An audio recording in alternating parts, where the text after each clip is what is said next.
Oh my God, 28.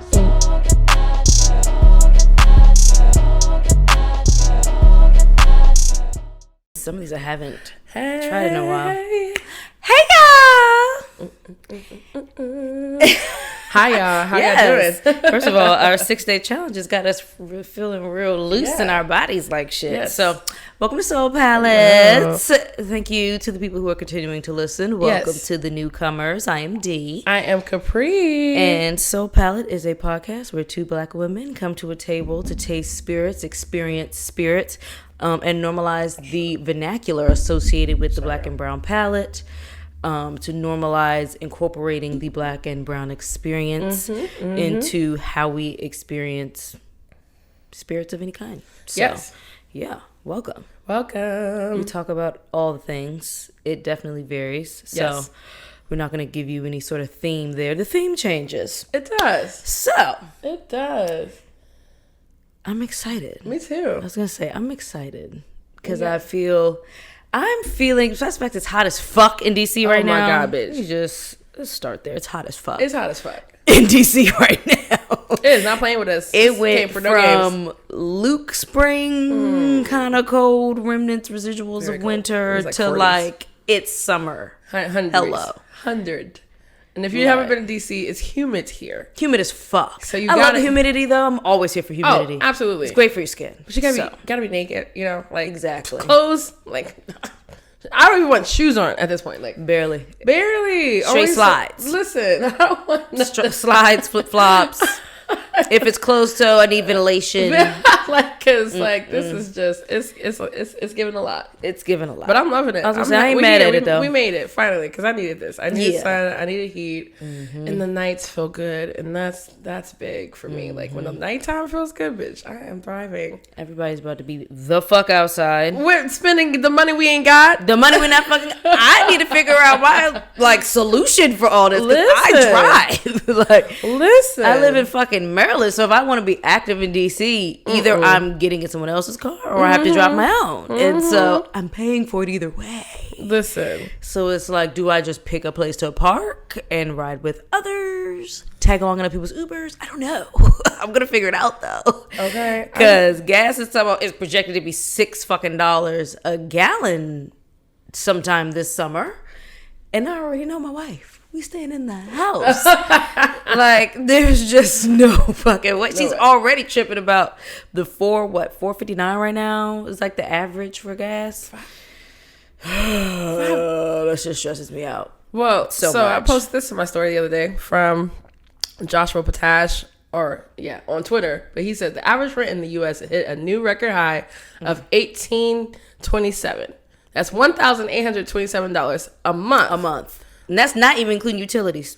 And on the federal minimum wage of $7.25. I didn't realize this $7.25 was still. I saw this when you posted. I was like, it's still under. Anyway, continue. Girl, there are places still. This is their minimum wage, child. People take home $1,256 a month. We aren't exaggerating when they say it's becoming unlivable here. Bitch, when I say homelessness it's about to skyrocket. It doesn't matter where, like the South, the North, the East, the whole country, honey. It's not. It's. Bitch, what? I'm definitely gonna have to find myself on an island where I can. Like, nigga, at this point, I'm gonna be living in the fucking Bahamas somewhere, something with a bar shack, slinging fucking rum punches. Like, okay, and my when I want guy. to, close when I want to. You never know. Like, I got first of all, schedule. I'm actually not opposed to that being like a quarter to like a half of my year. Like, oh no, that's the cold months. Been one of my be goals. it on somebody's like island, I own a business there. I'm there when I want to be there. Otherwise, I have somebody running it. I have someone like, chill. That's the ideal for me. Manifestation, honorary. When I was in my I'm isolating all the time phase, I was like, I'm just gonna go make this money so I could buy myself one of those unknown islands, get used to the locals, and then employ them. You're like shit. Conquistador like shit. I was like, not some conquistador shit. I was like, I was like, I got this. We're gonna make this a destination. I'm gonna convince them. I was like, oh Lord, super shit. That's hilarious. Title idea. Bitch shit that I said. I was saying that shit because I was ready to leave all y'all behind. I didn't give a fuck. Ready to go. Funny. Time to go, baby. Oh my God. I don't know what. If I can remember what years those were, but I remember I used to say it so much too. Like, I'm about to be out of here. I'm gonna fuck with y'all and just buy somebody's fucking land. Yeah. Look, what are we sipping today? So we are sipping Fourgate today. Mm-hmm. Sorry, y'all. I needed a little hydration. Yeah. Anyway, Fourgate is a whiskey brand. I think they're based in Kentucky. Yes, Bardstown. I was right. Okay. They source some, they distill some, just depends.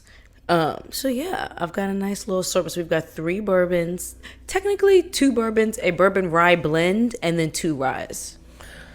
A bourbon rye blend? Mm-hmm. What do you call that? So it's a blend. Oh, like, because it's a blend of straight bourbon and straight rye. Right. So I guess you just call it a blend. Really you can't call it one or the other. Blended whiskey, blended American whiskey. Blended American whiskey. I guess. I don't think I've ever heard of that category. So Fourgate was my first introduction to the bourbon and rye blends because they have a couple different ones, a couple different iterations of this. So we've got. I actually go over each batch as we taste each one. But sweet. So I'm really excited for these. There's some special finishes in here too. So it's another fun one. The first sip is actually one of the most recent releases from this year, and it's their Fourgate Batch 18. This one is a Kentucky straight bourbon finished in Cognac casks. I always like trying different Cognac finishes. Me too. Aged a minimum of 7 years, which gives us the indication it's a bourbon blend. Nice. And it is... I get this number right. Wait, pull that bottle for me real quick, because I put 199.2 proof, and I don't think that's right. 119.2. I was gonna say, ain't no way in hell they giving me something almost 200 proof. Okay, 119.2 proof. I should have figured, but okay, yes. So this one is, from what I remember, it's delicious, but I didn't like super analyze it at the time, so. 119.2. This is a straight bourbon. Okay, no straight rye in this one. Okay, yeah, straight bourbon. Minimum of 7 years old. So the youngest whiskey in this is 7 years old. Already, there's a lot of sweetness on the nose. Yeah. Sometimes I have to. My initial smell sometimes always gives me like that glue smell. That makes any sense. That's definitely there. Like. I don't know what that means. I guess that's the corn. The corn also, like, the sense? ethanol, I guess? Yeah. What compound gives it that gluey smell? That's not the sulfur. That's what gives it, like... eggy. Yeah, like rotten vegetables type of thing. Yeah. No, this is not that. Well, if I reach past that, I'm getting cherry. Yes. Sweet cherries, too. Yes. I get a little chocolate. There's something like slightly floral about this, pink flowery. Chocolate, yeah. Almost like floral, like almost perfumey? Or? Yes. Okay. Mm-hmm. Yeah, I get that. But yeah, I get chocolate almost like, I'm thinking closer to leaning towards like milk chocolate. I get a little bit like plum, maybe? I could see that. It's because of what I'm picturing in my head when you say it. Like, I'm smelling like literally that red, like ripe plum flesh, right? Not that white plum. That red plum flesh. Mm-hmm. That's like super specific. Yes. Because that white is more like tart. Exactly. It's not giving tart. Yeah. Tart plum. It's giving ripe and sweet and chocolatey with a little woodsiness, maybe a little vanilla. 119.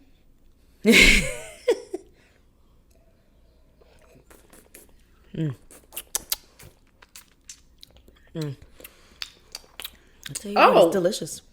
Oh, that's cinnamon red hot. Immediately. It's giving red hot. It's absolutely giving cinnamon red hot. And like you literally feel, you taste that cinnamon and feel that cinnamon heat all across. Like it skips this initial quarter of your tongue. Right. And then like completely covers everything else. Yeah.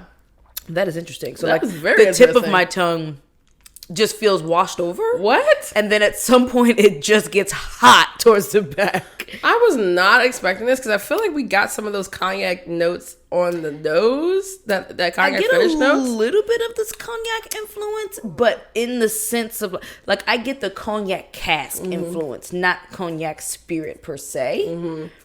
It's like cognac, but filtered through the wood. Literally. That's what you're saying. Wow. I just got, it's just cinnamon for me. Cinnamon. I still get a little bit of fruitiness. That's funny. That sweet cherry is like sitting underneath that heat. Yeah. Once the cinnamon is long. It's throughout, but it does dissipate a little bit over time. And like to kind of give way to a little bit more. Yes, drop me, girl, drop me. I think that's good. Thank you. Of course. This is delicious though. It is really tasty. I sipped on this a little bit yesterday. Even though the cinnamon is long, I feel like the rest of it kind of drops off. Mm-hmm. Or like the heat stays. The heat, yeah. For sure. Like that sensation that the heat leaves. Because it's not as hot throughout, but like that presence is still very much felt. It's very much given. Yes. I'm here. Honey. Hunty. Just smells great. That chocolate opened up more with the water. Mm-hmm. On the palate too? Mm-hmm. Ooh, yes. And still milk chocolate for me. Yeah. Not dark. I'm always pleasantly surprised when I get more milk chocolate than dark chocolate because dark chocolate happens so often. You know, all the chocolates, we've never had anything that made me feel like this tastes like a brownie, and I can't wait to get there. No, like something. Yeah, something that's like manifest something that's almost fudgy chocolate, like really rich. Yeah. Ooh, I'm excited for something. Whatever comes along. I was going to say somebody's going to have to be experimenting to give us that. I know. I can't wait. You'll find us. Okay, this is tasty. This is one of those ones I could definitely sit and like finish. I was sipping on it yesterday for World Whiskey Day. Yeah. I decided to grill yesterday. I saw. Oh that my good. God, Was it motherfucker! salmon? Yes. Yeah. Good God, it was so. Oh my God. And I'm gonna give y'all a little glimpse of the tube too, just to show y'all that work I be putting in at the grill, honey. Putting it work in general. Like that motherfucker was delicious. Damn. So I had marinated it with some of my usual seasonings. I do like a citrusy garlic, pepper. I'll do Himalayan pink salt. And then I did this like cedar plank salmon seasoning or whatever. Yeah. But then I also did some fresh dill and some bourbon maple syrup on it. Nice. And some garlic oil. So then I cooked those in a cast iron on the grill and then did a garlic lemon butter over it at the end and let that kind of boil through a little bit. Yeah. God. That sounds it was so good. Oh, it was so good. I was so proud of myself. This is my first time doing salmon in a cast iron on the grill. I feel like I kind of want to do that all the time now. Yeah. So yeah, there'll be more experiences with that. I started following, I think I accidentally followed him on the Soul Palate page, actually. Because I started following, I think it's called Over the Fire Cooking or something like that. Okay. This white guy who does like everything over the grill. I'm about to start using a lot of his recipes. I love it. Fire. I started following this one girl, this black woman from Philly. I can't remember her Instagram name, but she has like the best like voice. She was like, "Hey y'all, it's like better Megan Thee Stallion." I know that's crazy to say that, but it really is, and it like gets me. I'm just like, and she's like a private chef. Her recipes look really easy and to do, but she does a lot of pasta, and I'm like not doing pasta right now. I'm following a lot of seafood pages because I want to do a lot of seafood recipes, but a lot of them are pasta or sandwiches, and like a lot of shrimp. People have been making shrimp burgers. I'm like, I really want one. So bomb. There's so many good. Would you do like gluten recipes. free? Like try a gluten free bread or something? I tried a gluten free bread, and that should just be breaking apart. Yeah, it's like, what is this? It's hard to find a good one. It's definitely hard to find a good one. I guess so. I think it's just like I'm really doing this for my skin and my breathing. So I've noticed this week also, you all on top of me stretching every day. I'm doing 6 ounces of water, and I'm also not doing bread, pasta, rice, or potatoes. And I've been doing really good. So really just meats and veggies and fruits. And yogurt and lots of dairy, like dairy and cheese. But I've already noticed my breathing is good. Because I was definitely wheezing a couple of weeks ago, and like having to use my inhaler and having to take my medication and all this other stuff, and you haven't been needing it all week long. Oh, girl, so I love that because I'm an anti medication girl. Like if I don't have to, I don't want to. So I think eliminating that and realizing especially that. After remember I told you about the side effects of that shit. Yeah, exactly. I don't want to take that shit. That's fabulous. I love that for you. Yeah, so I love that. We're here now, but it's just so cute. It's just show me her page because I'm looking for some more good food pages to follow that'll give me some good ideas. Seafood Network. That's what it's called. Seafood Network. Seafood Network. I found her through the Seafood Network. Okay. And the Seafood Network is mouth watering. There's also this guy. He just does easier things. I feel like you're a little bit more fancy. Well, he's kind of fancy too, but he just does these easy, quick recipes that I'm when I really be because I get my cooking zones every now and then. Yeah. But when I want to be in it, I'm yes. Is this them? The Seafood Network, yes. Okay. That's it. 1.2 million. Y'all out here chefing and they are my favorite. Egg? What the fuck? You remember I sent you? Is this the air fryer joint? Yeah. Oh wait. Is that the fried deviled eggs with salmon? Oh no, this is a different one. Okay, that's a different one. Ooh, fried deviled eggs with salmon sounds great. Oh, somebody did calamari. Oh god, when I say this is my page, I was showing Lavelle the other day because he had did some.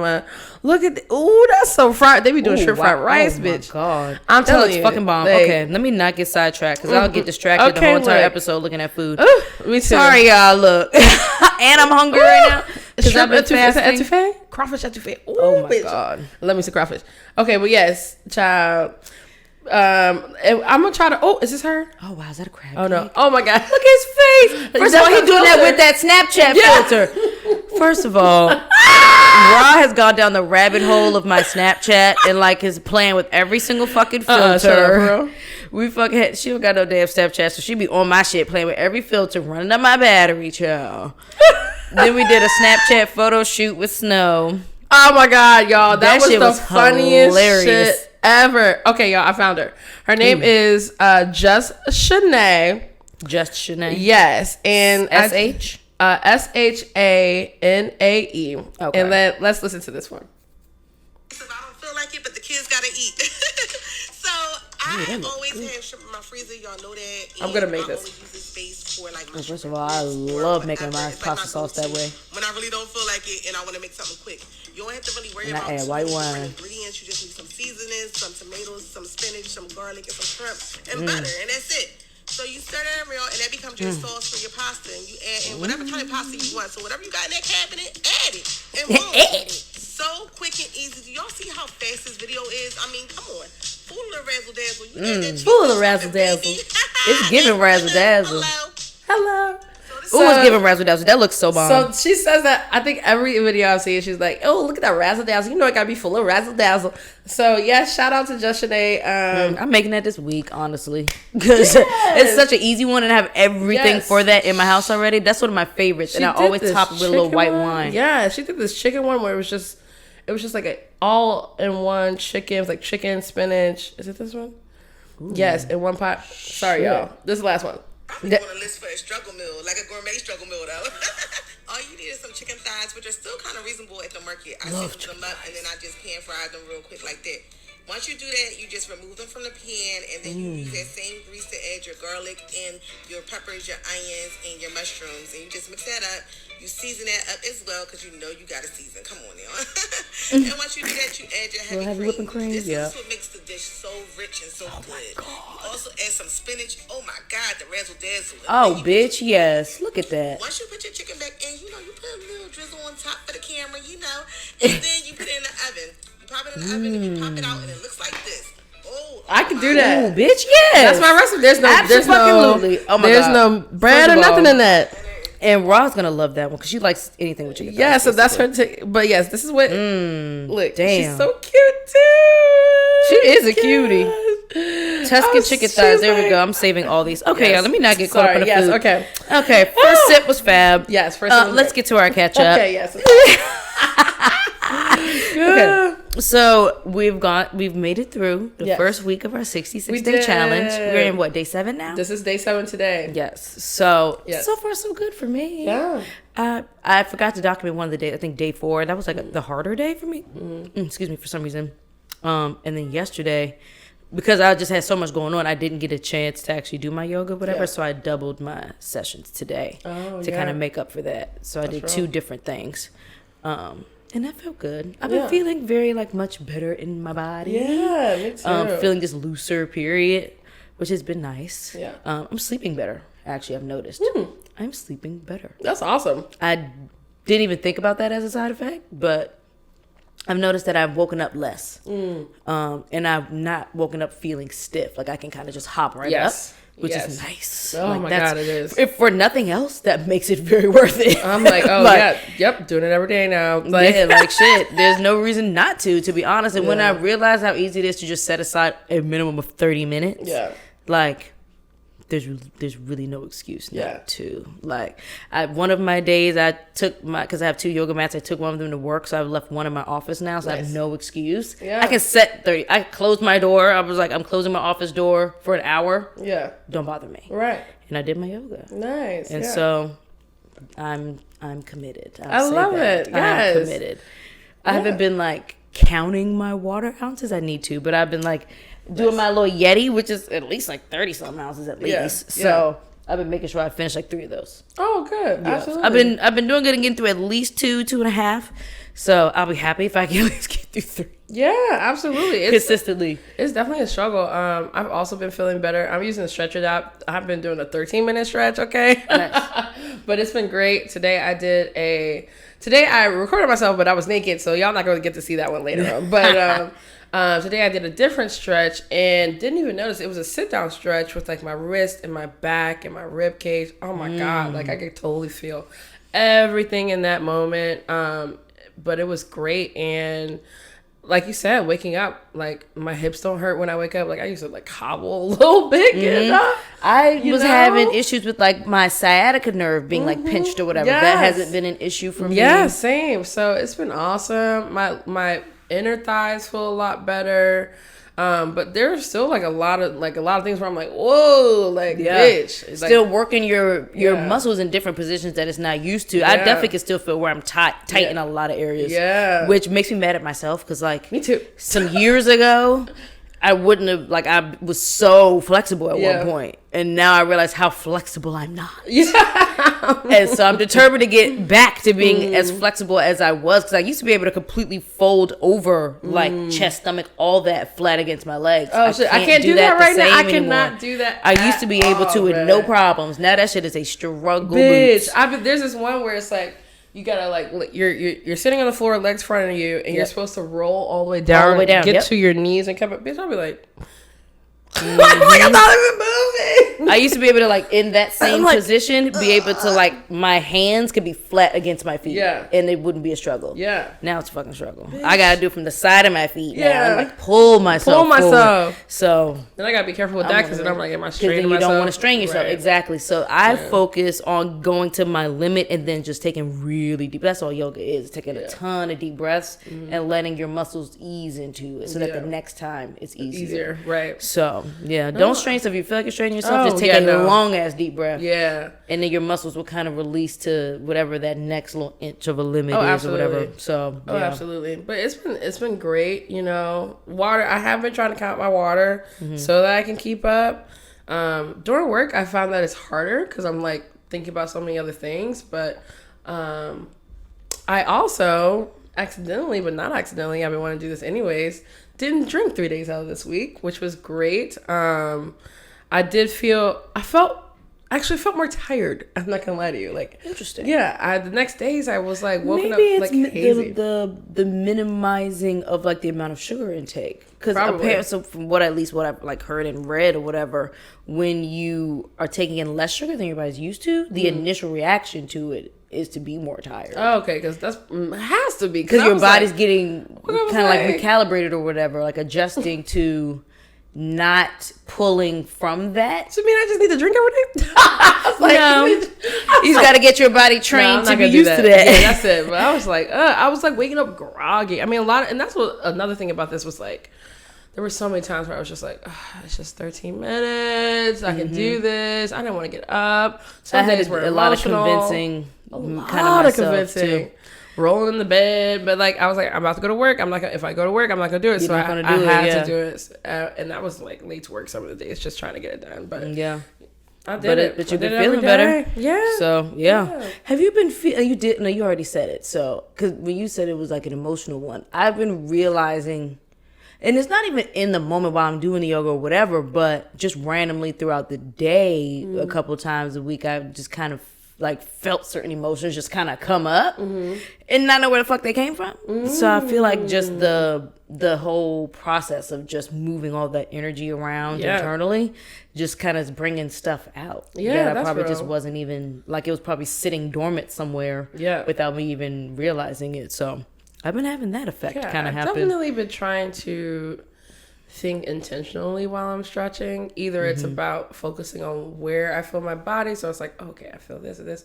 Or it's like, today I'm not going to curse someone out. Today I'm going to breathe. Today, like it's just like I'm trying to intentionally think about stuff. Today I'm thinking about like more wealth opportunities, whatever. Like if like intentional thoughts while I'm doing the stretching. Yeah. I haven't, and I think that's why I like the shorter time spans, because I feel like once they get longer, I'm like, like in my brain, like just going. I don't know, but that's not bad either. Yeah, no, it's not either. Because that's all. I mean, even in the middle of meditation, they always tell you your thoughts are going to be random. Right. It's just about recognizing them as just thoughts and letting them float. Oh, true. That's and real. Not like letting the thought be the thing that controls what your brain is focused on or whatever. So I think that's still a good thing, even if your brain's like wandering, because it's natural. It is natural sweat. So yeah, if I have time after I've done like a session or whatever, I'll try to sit and like meditate for a few minutes on something.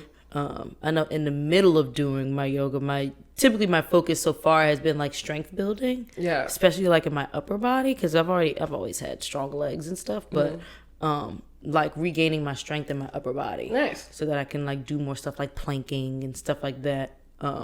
I've been kind of going back and forth between yoga and Pilates, because they offer that too in my app that I've been using. And that motherfucker will kick your ass. If you got some weak ass arms. Yeah. Some weak ass wrists, it's not gonna work. Damn, yeah. So I've been focused on like just doing stuff in short increments that'll help me be able to do like an hour-long session or whatever without having to stop and like in a child's pose or some shit. So that's been my goal, to take less breaks or whatever. That's real. And be able to just power through the shit. So maybe by the end of next week. We'll see. But that is definitely in my goals. Definitely. Today, also on my catch up. So Dee's been talking about all the like audiobooks that she's been listening to and stuff like that. And I'm like, oh, I want to be this person, but I'm not. I want to be this person. I'm not that person at all. My attention span is way too short. But I do want to, take in more productive content in general. So out of nowhere, Instagram pops up this app called Headway. And Headway is a app that summarizes most of these books that are for almost anything: love and intimacy, for productivity, for success, for motivation, like all these types of things. And so it asks you like, what are you trying to learn? What are you trying to habit form and all this other stuff, and kind of picks things out for you. So my first one today was about adding or applying something to help like with success / wealth, and it was about the 80-20 rule. Okay. And that the 80-20 rule, they said, is actually not about balance at all. No. Yeah, and I didn't even think about this. They were like, it was something that I put a reminder on, but it was like, when you're trying to put in 50% effort, does not mean that you'll get 50% of the wins back at all. And it was like, it was really talking about, which we are trying to talk about anyways in this year, is about how to put in a little bit less things and getting 80% more out of it. Yep. Yeah, right? So I didn't even think about it like that. And it was really cool to kind of read. And it was just talking about, like, if you really think about it, then they go down this rabbit hole. Like, 20% of children learn 80% of the education. 20% of customers are 80% of your revenue. 20% of the things that you sell are 80% of your revenue. It was like, what? I was like, damn. I'm like literally thinking about, like, okay. And so it was just like, whatever, like, if you can put in 20% of, like, very impactful efforts into things, you will see, you should be seeing that 80% return. So that was really cool. And so it's just like summarizing and like hitting the main notes of like larger books. And I think for me, it'll help me be like, oh, I might want to go dig deeper into that book. Yeah. But with my attention span is very short when it comes to certain things like this. It's always been that way, especially even through school. Like I was like, okay, Cliff Notes during school, and that's how I passed the test.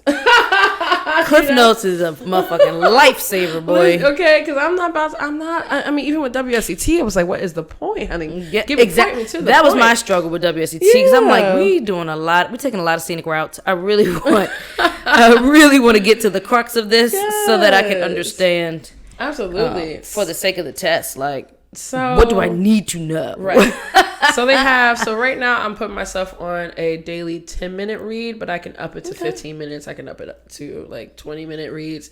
And they also do audio where it can be like this, listen to this for 3 minutes, listen to this for 5 minutes. I'm like, I like that. I like that. You segmenting it down into like giving you nuggets, giving you gems. Yeah, absolutely. So it was really awesome. Let me try to find. I like that. But yeah, Headway. I'm doing the free trial, but I'm already really liking it, and it's $90 a year. Maybe you should sponsor some membership. Oh yeah, right. We'll definitely tag your ass. We'll happily talk about it. Yeah, you know what I'm saying. So the 80-20 principle, yeah, it was great. It was awesome. I really enjoyed. I was like, oh wow.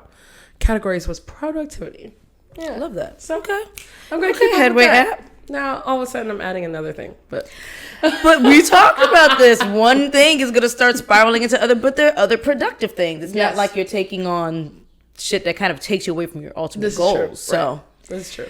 Is if you're constantly adding on something that's taking you towards your goal, you're going to drop shit that's taking you away from it. Right. So either way, there's a balance. I felt really good about it today. So I love it. I'm here for it. Yes, what are we sipping next? Our second sip, guys, is a Fourgate's Batch 19, also released this year. Now, this one is the blend of bourbon and rye, finished in Australian Tawny port and Barbadian dark rum cask. Excuse me? That sounds delicious. Yes, let me say that one again. It is a blend of straight bourbon and straight rye, finished in Australian Tawny port and Barbadian dark rum casks. So is the blend finished in the two, or is the the bourbon and the rye blended have been finished in these Tawny port and rum casks. Gotcha. Sounds amazing. And this one is 111.7 proof. I'm loving all the good numbers that I'm getting. I feel like the universe is literally speaking to me in numbers. Yeah, I'm getting really great numbers just everywhere. Already it just smells like a journey. It does. You definitely get both that bourbon and that rye presence. For me, I'm getting like red berries, not just cherries, but like a red berry strawberry, like overripe raspberry. For sure. There's a balance of sweet and tart here, but there's a little bit of spice from that rye. Oh, there is. Mm-hmm. And like baking spices. It's almost like baked bread. Oh yeah. For me, it's like cinnamon and nutmeg. I smell some corn too, actually, like raw corn. When I sit like right at the top of the glass. Oh yeah, I get raw corn. Oh yeah, no, you're right. That is real. Oh, cool. Oh, my God. And then once I go back to the bottom is where I get your cinnamon and nutmeg. Yeah, that's where I was. Wow. That's really cool, yeah. What is the science of, like, where things sit in the air? I guess it's, like, proximity, like... Because when we're smelling it right at the top, we're getting the least amount of alcohol. So... Well, now I got banana. And that's definitely coming from that rum cask. That bananas. Banana and bread. it's ripe. Yeah. Maybe that's where that breadiness is like meshing. In the cinnamon and that. Yeah. Ooh, that's fun. Yeah, that really is. That's really awesome. Yes. Okay, Fourgate. I see y'all. Y'all motherfuckers ain't cheap, so you better be good. Cute. It's hilarious.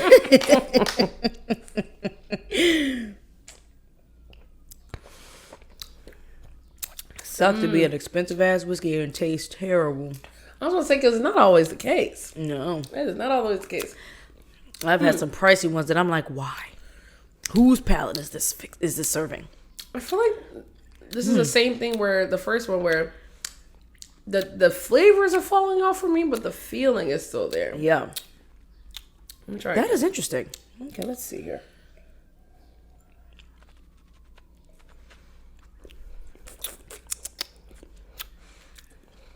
I get that chocolate. It's more dark chocolate here. I still get spice. I'm Yeah. not getting red hot this time, No. but I'm getting both cinnamon and pepper. Yes. Absolutely. I'm getting some sort of citrus oil too. I think I'm getting ground cinnamon. Because it's dry. Yeah. Yeah. Yeah, let me holler at that. Oh, let me know. Let me know. That's good. Thank Right, of course. you. Ooh, I get orange oil with the water. Oh, yeah. Ooh, it's there. Ooh.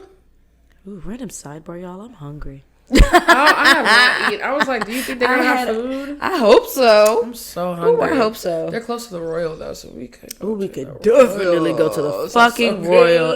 It's giving bird dog. Bird dog citrus kale salad. I'm a happy fucking camper at the Royal. Bird dog without the bun.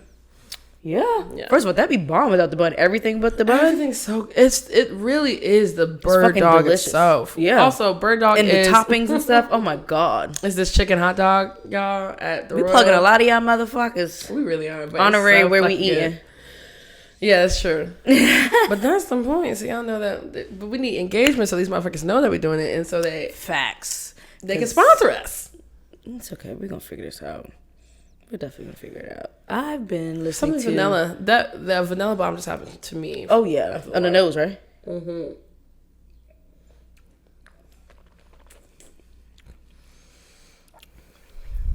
The palate opened up.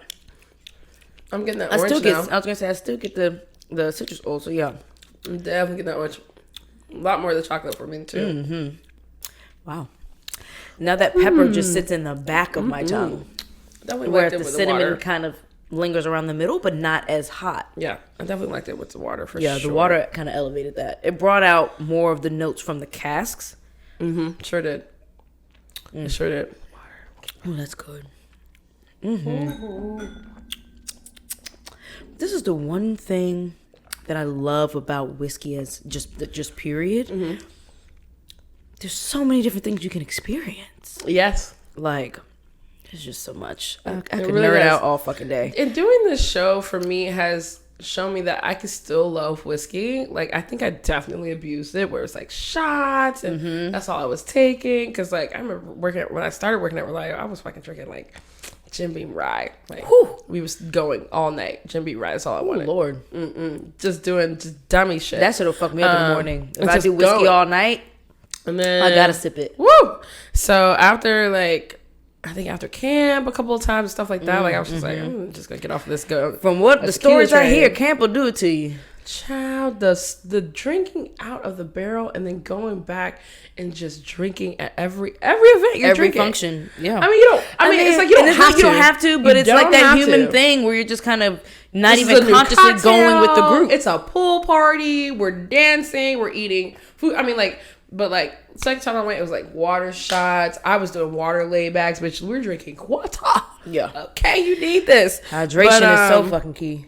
Doing the show, get back to the point, is that this has really definitely shown me an appreciation for whiskey in this style. You know, like, that's why I loved when we did our barrel pick and all that stuff. Because, like, or going around and tasting the barrels. Because it's just, like, what can I find in this? Yeah, what can I find in this? And you don't get to do that with... I mean, you can still do that with agaves, and you can still do that with gin, but it's not the same because the aging and the maturation processes are so different, you know, and like there's so much that can be done with it. Yeah, exactly. You don't get I feel like whiskey is where you get the most experimental, which is really fun. Where other things are like, this has to be this way, or you can't do it. I think rum is like that too. Rum is like that too. Yes, rum. Oh, we haven't done a rum one in a while. We have not done a rum one in a while. I was going to say, do you got rum? And I want some rum agricole. Like I want some earthy rum. Like well, I don't know. I don't really like my agricole that I got, but I have some. I was gonna say I love rum agricole, a good one. Oh wait, is that cachaça? So far, never mind. I got pisco and cachaça. I don't have rum agricole right now.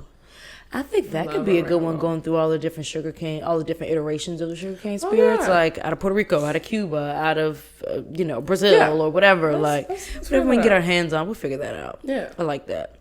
We should throw some Equiano in there. I think we get some free bottles. I'm just gonna ask some people. You say, girl, if anybody can do it, it's you. This is what we're doing. I want to taste. I want to review. How you down? Yeah, you're right. Maybe we'll put out. Maybe we make a little flyer. Yeah, actually, that's not a bad idea. Not a bad idea. Or maybe we can do like a video where, like, specifically we're recording like that, and like a call to sponsor. They're like that. Call to action. We'll to all you sponsors just waiting.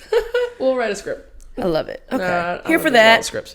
But yes. So our next segment, y'all, is With It or Not. Always. And so I've got some good questions. These are like friendship focused. So I was on the tube doing some deep diving for like good questions and stuff. Okay. And there's this like brand called The Skin Deep. I first got familiar with them on YouTube. Nice. They do a lot of like really great like. They have all of these like questions that are meant to make you go deeper in all of your different types of relationships. So there's like romantic relationship ones, there's friendship ones, there's like healing ones for like family or just like anyone basically you need to like have some sort of healing with or whatever. It's like questions to like prompt those type of conversations. And so they do a lot of really like great videos and stuff on the tube where they bring people together and have them just pull these random questions. And it sparks a lot. So I pulled some from their friendship edition. Okay. For us to do. Let's do it. So the first one, what do you think is the best gift I've given you? Ooh. Commitment. Oh, I love that. Yeah, I think you show, and this is something that I talk about a lot, is that like for me, friendship commitment wasn't, not that it wasn't a priority, but it wasn't something that I ever felt like always needed to be had. Like, my moving around as a young age, being a loner, all that stuff was like people come and go and stuff like that. So from you, I feel as though, one, understanding your background with friendships and why that's important, understanding that that's what I wanted to do also, and putting that effort in to make sure that I'm here and available and checking in and stuff like that, I feel like is a committed thing for us. So yeah, I feel like that's really good. I think to piggyback off yours a little bit, I think the best gift that you've given me is reciprocation. Because that has been a theme for me where in my relationships across the board, whether it's family, friend, romantic, whatever, the issue has always been I give so much up front and then it's not reciprocated. And so yeah, I really appreciate that you do make the effort to return the energy. Thank you. So yeah, I love you for that. I love you. Oh, we're gonna hug on all these. That's what I love about these. Okay. All right. Second question. Right. How do you feel about the relationship that I am in? With Ra? Mm-hmm. I don't know. And this is a question I've never asked any of my friends actually. Okay. Like so, Shantae volunteers her feelings, and that's because she's my best friend. But I love it. I've never asked. I love you all's relationship. Once again, like I'm new to it, right? Like I didn't see the beginning, I didn't see the start. I think that like all relationships, communication has to be learned in the best way, and it will always evolve in how that works. And I think that you all work towards that. I love seeing y'all. I like when I see y'all dress up together. I love that you all have financial goals. Like for me, it's like, I look up to you guys because like having the goal of like we're gonna fucking only fly first class, like we're gonna make sure we're going out of the country this month. Like I like that y'all do that together, and then I also like that you all once again are like going for communication, bettering yourselves in the communication with each other so that you are stronger and loving each other. Yeah, like, you know, I want y'all to stay together forever. Y'all got married. Like, I want y'all to be together forever. Like, I think that's your person. I think you're her person. So, you know, but at the end of the day, I'm a best friend, so whatever happens. No, but I've actually never asked that. So I was like, oh, this is a cool question. Yeah. And it was actually one that I could also kind of answer because while you're not like in a committed monogamous thing, which it doesn't have to be that anyway, you are in a relationship dynamic where y'all are learning each other and navigating those waters. So in terms of how I feel about your current dynamic that you are in, I'm actually here for it. One thing I like about it is that while there are some challenges or, you know, little obstacles that are like coming up, stuff that's bringing up, I like that it's bringing up stuff, like feelings wise, even though it's coming from a place of kind of conflict, but I like that you're challenging yourself to not do your usual. I am. And so you are, even if it feels like you're forcing yourself, it has to start that way if it's not your usual, right? So I like that you're forcing yourself to do differently for a different result. And so far, the results have been different. Hopefully that continues to be that way. We'll see after retrograde. Today's the last day! Woo! It was done on the 22nd. Oh my God, I didn't even realize. Yes. Oh God. Today's the last day. I've never paid attention to a retrograde as much as I've paid attention. I've been keeping my fucking head down. I didn't even realize. And we did say that it was going to end on the 22nd. Oh, thank you, God. Yes. Okay. So, but I like that when the challenging moments where you wanted to shut down have come up, you kind of just took a deep breath, took a step back, and then went back in. Thank you. I'm very proud of you. Thank you. I think it's only going to be better for you ultimately, whether, you know, you guys choose to make it long term or not. Right. Regardless, you can only take something away from it. That's true. That'll just be in your arsenal for the next thing. That's and true. I think that'll only get you closer to what you really want. Yeah, who that's you really true. Want. Even if it doesn't turn out to be him, who knows? It's still very new. But I will never go back to anything less than what's happening right now. Yeah, for sure. So I think it's a great start to you opening up again romantically, because that's ultimately what I've always wanted for you. Over the past few years, I've always been an advocate for just jump back out there, bitch.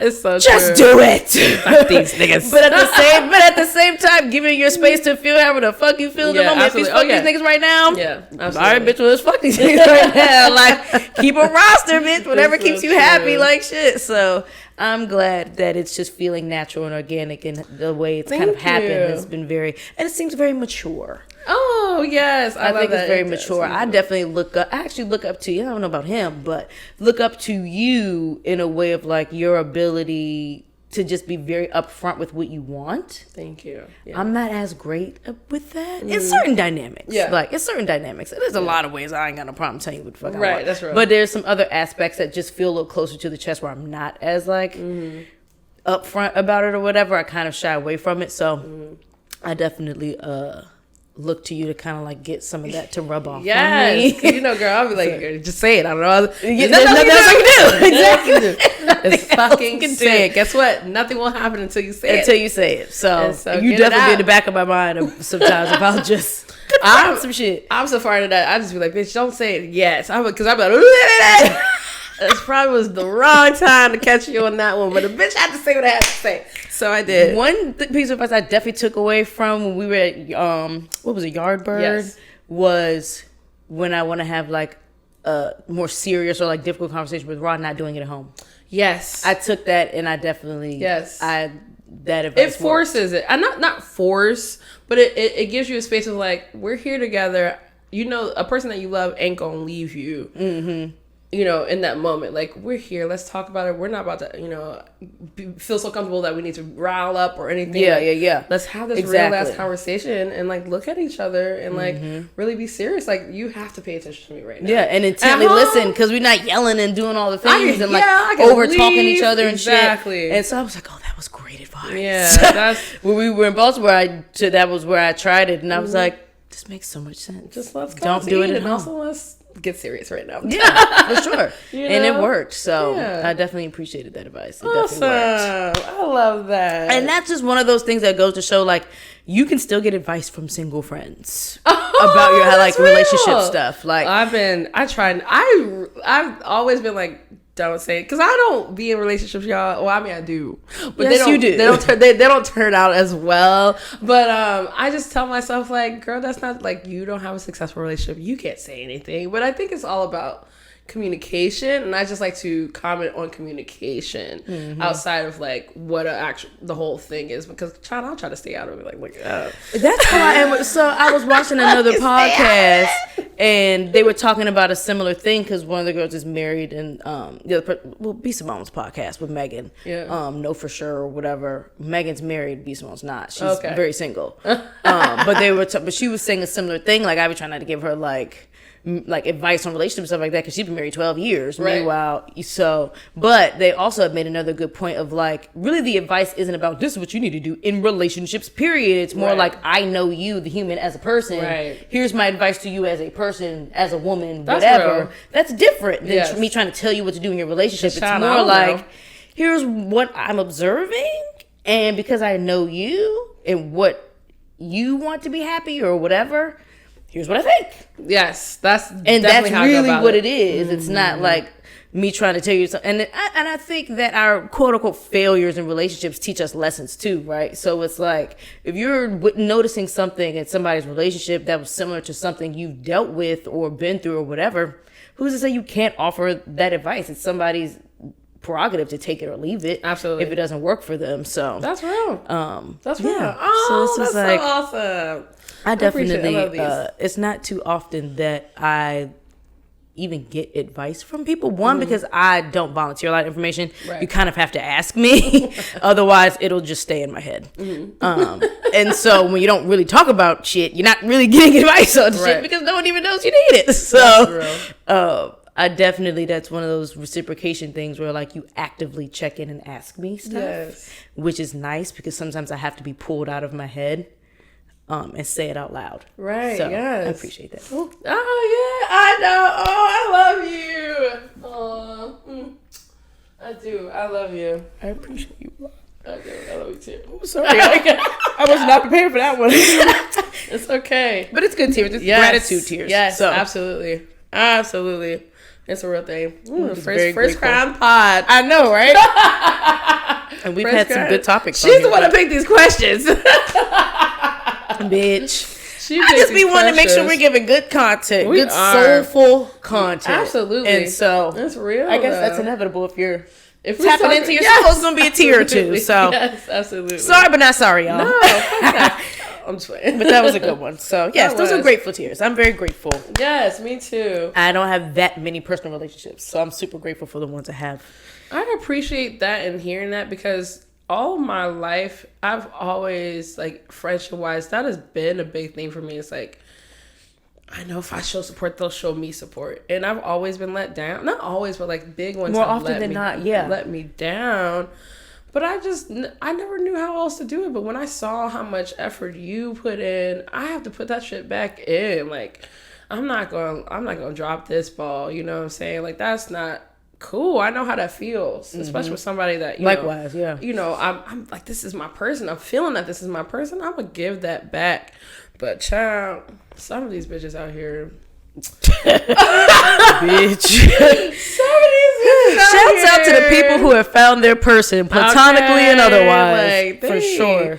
It's the I don't got time for you. I've had so many people say, I don't got time for your problems and mine. And Yeah, all a this- lot of that. Or like, ooh, I don't like that statement at all. I like, still have we pain are for my all first- supposed to be here to help each other get through it all. I mean, because how else do we relate? How else do we connect? How else do we build trust? How else do we, like, let the walls down? Listen. If we're constantly just focusing on our own stuff And then usually you also focus on my stuff too. But the thing about it is, oftentimes when we're talking about something, we're usually, even though the circumstances around the thing are different, usually we're feeling very similar things. Yeah. So it takes the load off. Yeah. So, yeah, some of these bitches just void of all emotional intelligence. And just focus on what they see on Instagram. Fuck them motherfuckers. Exactly. So, okay, let's drop these tears with the third sip, honey. Okay, let's get to the third sip, bitch. Okay, yes.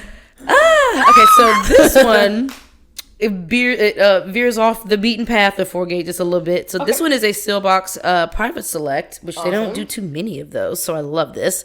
And this is their Select Cask number 22. Y'all know I had to bring my 22s in it. And 122 proof, bitch. That's what I'm saying. So the 22s are everywhere. That's crazy. So I've never, like, since her bringing it up, I really have never. They're everywhere. And I love it. So this one is their Select Cask 22, a Seelbach Select. This is a Kentucky straight bourbon finished in new toasted casks by Kelvin Cooperage. Awesome. And because we have two that reference Kelvin Cooperage, I'm going to give people a little background info on Kelvin, because that name goes around a lot, but not everyone is very clear on what a cooperage even is. Yes. So just to give you a little background on Kelvin Cooperage in particular, in 1991, Kelvin relocated to Louisville, Kentucky in order to take advantage of Louisville's proximity to bourbon country. And, actually, you know what? Sorry, y'all. I got to start from the beginning. I just skipped a whole little tidbit that y'all need for context. Kelvin Cooperage has been family run since it was founded in 1963 on the banks of the River Kelvin in Glasgow, Scotland. Somebody feel free to correct me on that one. Glasgow? I think it's Glasgow. Glasgow. That sounds very Scottish. Okay. Glasgow, Scotland. Kelvin has served the major distilleries in Scotland, Ireland, and worldwide continuously since its formation. There we go. In 1991, Kelvin relocated to Louisville, Kentucky in order to take advantage of Louisville's proximity to bourbon country and to the supply of the finest American oak barrel production. Kelvin now supplies new and used barrels to leading craft distilleries throughout the world. Today, brothers Kelvin McLaughlin and Paul McLaughlin owned. Isn't that McLaughlin? I don't know what that is. Look like McLaughlin. Like Sarah McLaughlin. Look, I'm fucking. I think they pronounce it McLaughlin. Yeah, but it's spelled Laughlin. Paul McLaughlin, whatever, own and operate Kelvin Cooperage, because I'm murdering y'all last name. I'm so sorry. Are we? So currently they are in Kentucky. Okay, yes. And they are a very coveted cooperage. Yes. A lot of the larger brands, smaller brands alike, all aim to get their hands on some barrels from Kelvin Cooperage. So, get me. My fucking cat. Shit. No matter how many lint rollers I use, this bitch is everywhere. Anyway, that's hilarious. My cat parents can. Did we say what a cooperage was? A cooperage is they are essentially they're barrel producers. Yeah, they produce the barrels. They char them too. Yeah, right. Char them, toast them. They create them. I think they dry the staves there too, or do they dry somewhere? I don't know. I think they have to dry them before they even create the barrels. Yeah. So yeah, and I think the drying process, like they actually lay them out to like air dry. I think the bulk of them actually lay them out to air dry. Do some places dry differently? I don't know. I think some places do, but I think ideally, or not ideally, I guess it all depends on preference. Like where you're making them? And where you're making them, because if it's not hot enough there, what are you having it out in some cold, damp weather? It's not going to do anything, right? So, for those places where they do have the heat and the dryness in order to create that effect on the barrels, they do let them air dry out. Yeah. Before actually putting the staves together. To make a barrel. So a cooperage makes barrels. Yes. To keep that real simple. Yes. For my people who aren't necessarily whiskey nerds. Awesome. And so this one is 7 years old. Sweet. And it is 122.4 proof. Just great numbers all around. Oh, that's floral. Wow, very much so. Yeah, flower. I remember loving this one, which is why I had it tucked away in one of my barrel bars so I wouldn't go to it too much. Because I really like this one. Oh, it smells really pretty. And for those who are like looking at us on YouTube, you'll see this is probably the lowest bottle of the lineup. Mm-hmm. And that was all neat pours. I didn't put this in any cocktails. Yes. I was just sipping this motherfucker. I love that. But I can't fully remember what I loved about it. So I'm excited to bring it back out. Ooh, it's super floral. I also get some citrus. Lemon? Yeah. Because it's kind of bright. Yeah. When I do my smell from the top situation, I get chocolate. Yeah. A little caramel too, actually. The alcohol is really getting me. Yeah. It's definitely a strong one. It's a strong one. It sure is. But I definitely see the chocolate for sure.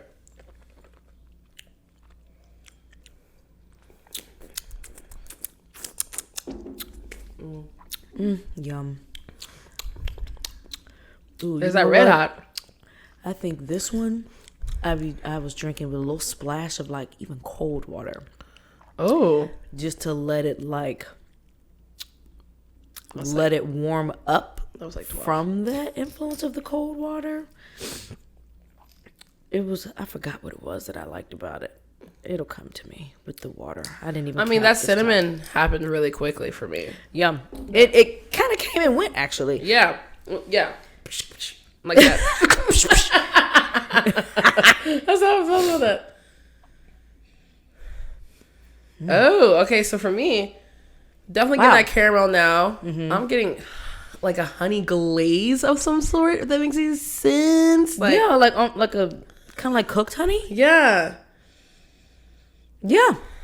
Because there's some heat influence, but it's not like spice heat. It's like this could have been torched or something. Or, Yes. Which gives me that oak. And now I'm smelling the cinnamon on the nose. Wow, the water kind of when I get closer to it in the glass, I get the cinnamon. Ooh. That oak influence is definitely there.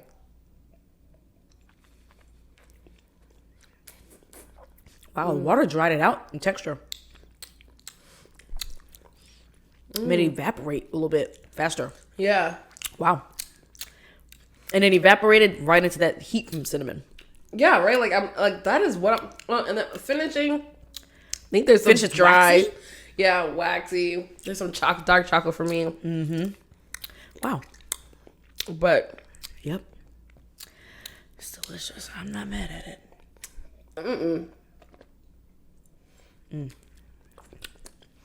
Wow. Oh yeah, that's what it was. I liked about it. A lot of chocolate comes out with the water. I like that. I'm excited to go back to that one after it's sat. Oh, because I think so too. I think all of these actually are probably going to be a bit different. That's one thing I like about adding water and letting it sit. It's hot. And it's in the like middle. Like waxy in the back, hot in the middle. I don't know what's happening in the front. I think it just came and went on the front. Yeah, it's a good one. Ooh, yum. Okay. I think there's some char there. Did we talk about char already? Did we talk about char? I mean, like, not char, but like it feels like something like burnt. Not burnt. Yeah, we talked about it like almost like something was torched. Yeah. Yeah. That's awesome. It's definitely there in taste and texture. Yeah. That is interesting. Okay. All right, our third question. All right.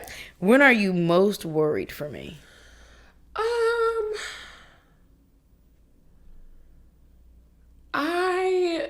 When am I most worried for you? And I picked this one because I just found the question of like worry as a thing. I don't think no one has ever expressed worry for me as like a thing. Yeah. It sounds like I wonder, but it's also not something that people are necessarily prompted to like share either. Yeah. So I was like, oh, let's throw that out there and see. Maybe back to the point of you not being able, or not being able, but like feeling as though you can't say certain things. You know, like like you said, like things are so close to your heart that you don't have the comfortability to like put it out there. For me, I even tell my sister this, I tell my mom, like, please say everything that you need to say. Like, you know, mind reading is not a thing. Like, not that anybody thinks about that, but like, you know, those things are not a thing. And I feel like for me, without me being able to do that, I want this for everybody. I want everybody to just be like, radical honesty all the time. I'm just telling you what the fuck is on my brain because you're not gonna know unless I fucking tell you. And so I feel like that might be my biggest worries, because I do feel that sometimes these things mull over for you for a long time. Yeah, they do. And it's just like, well, then I'm thinking like, not to say that this is torture, but like, you know, is she torturing herself with some thoughts? And sometimes, you know, like how is is that creating loneliness for you? And like, you know, at what space does it create loneliness for you? And, you know, I don't know, I guess I think about like, if you are going things like, how's the home feel? How does work feel? And all this stuff throughout the day. Like when you cry, I'm like, oh my God, what's my love going through? Like something's really I was gonna say, because by the time I get to the point of tears, I've already been in my head going over spinning. So, yeah, I would say that just like wanting, I wouldn't say worry, just like, yeah, I really, you know, I get to the point of just like, fuck, I'm about to say this shit right now. Yeah. You know, and just, and like, and getting over that, I think we've talked about just like, fear of rejection, you know, and being able to just say whatever's on the other side is going to be. Yeah. You know, I don't think that's a worry though. I think it's more of just like, I guess it falls under the umbrella of concern. Yeah. Just like, hey, you got this. Like, you know, I know you got this. So. Yeah, it's definitely, I have to make like a concentrated effort to talk to myself and say, people can't read your mind. Like, if you don't say it, they won't know. Yeah. And so with me making the conscious effort to say, and then also like reminding myself that in those moments where I did choose to say something, I actually came on the other side feeling better than I did. Right. As opposed to letting fear lie to me and tell me that it's going to be tragedy if I say something. I mean, it will play out a whole movie for you. Yes. That never happens. You're like, that never fucking happens. Why did I, like, child, trust me. Today, that has been the theme for me. It's like people saying 90% of the things that we like imagine in our head don't even happen. It's crazy. So you might as well just say it, do it, and see what happens. Get it over with. Rip the Band-Aid off. I said, like exactly. Like, yeah. So yeah, I guess so. Yeah, that's a good one. I think the only time I've ever felt, I'll say worry or / like concern or whatever, is just when you get in your moments of like, fuck love, it's not even worth trying. Like, I'm probably gonna be single for the rest of my life. Like, I'm like, oh God, I hope she'll keep telling herself this. Because that self-talk will seep in. Okay. And it'll make you jaded. And I just don't see, like, you're too glowy of an energy and too positive of an energy for that type of negative self-talk. That's real.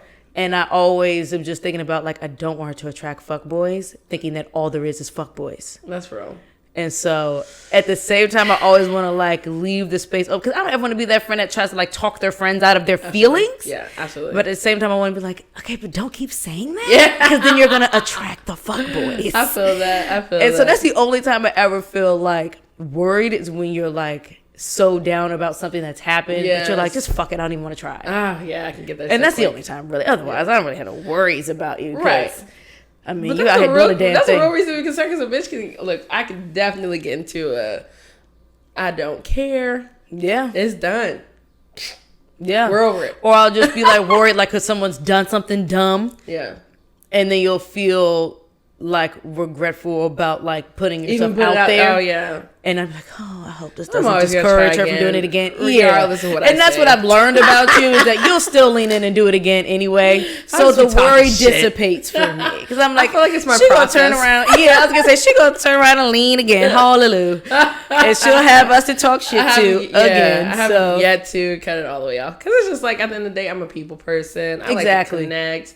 So as much and as... I never want anyone to have the power to discourage you from continuing to be that people person. Oh my God. I know, right? I guess that is a worry, because like if that happens for real, I'll be like, damn, that person was fucked up. You gotta be a trash human. Like you got me all the way down bad. Like I'm not coming back out till I'm 50.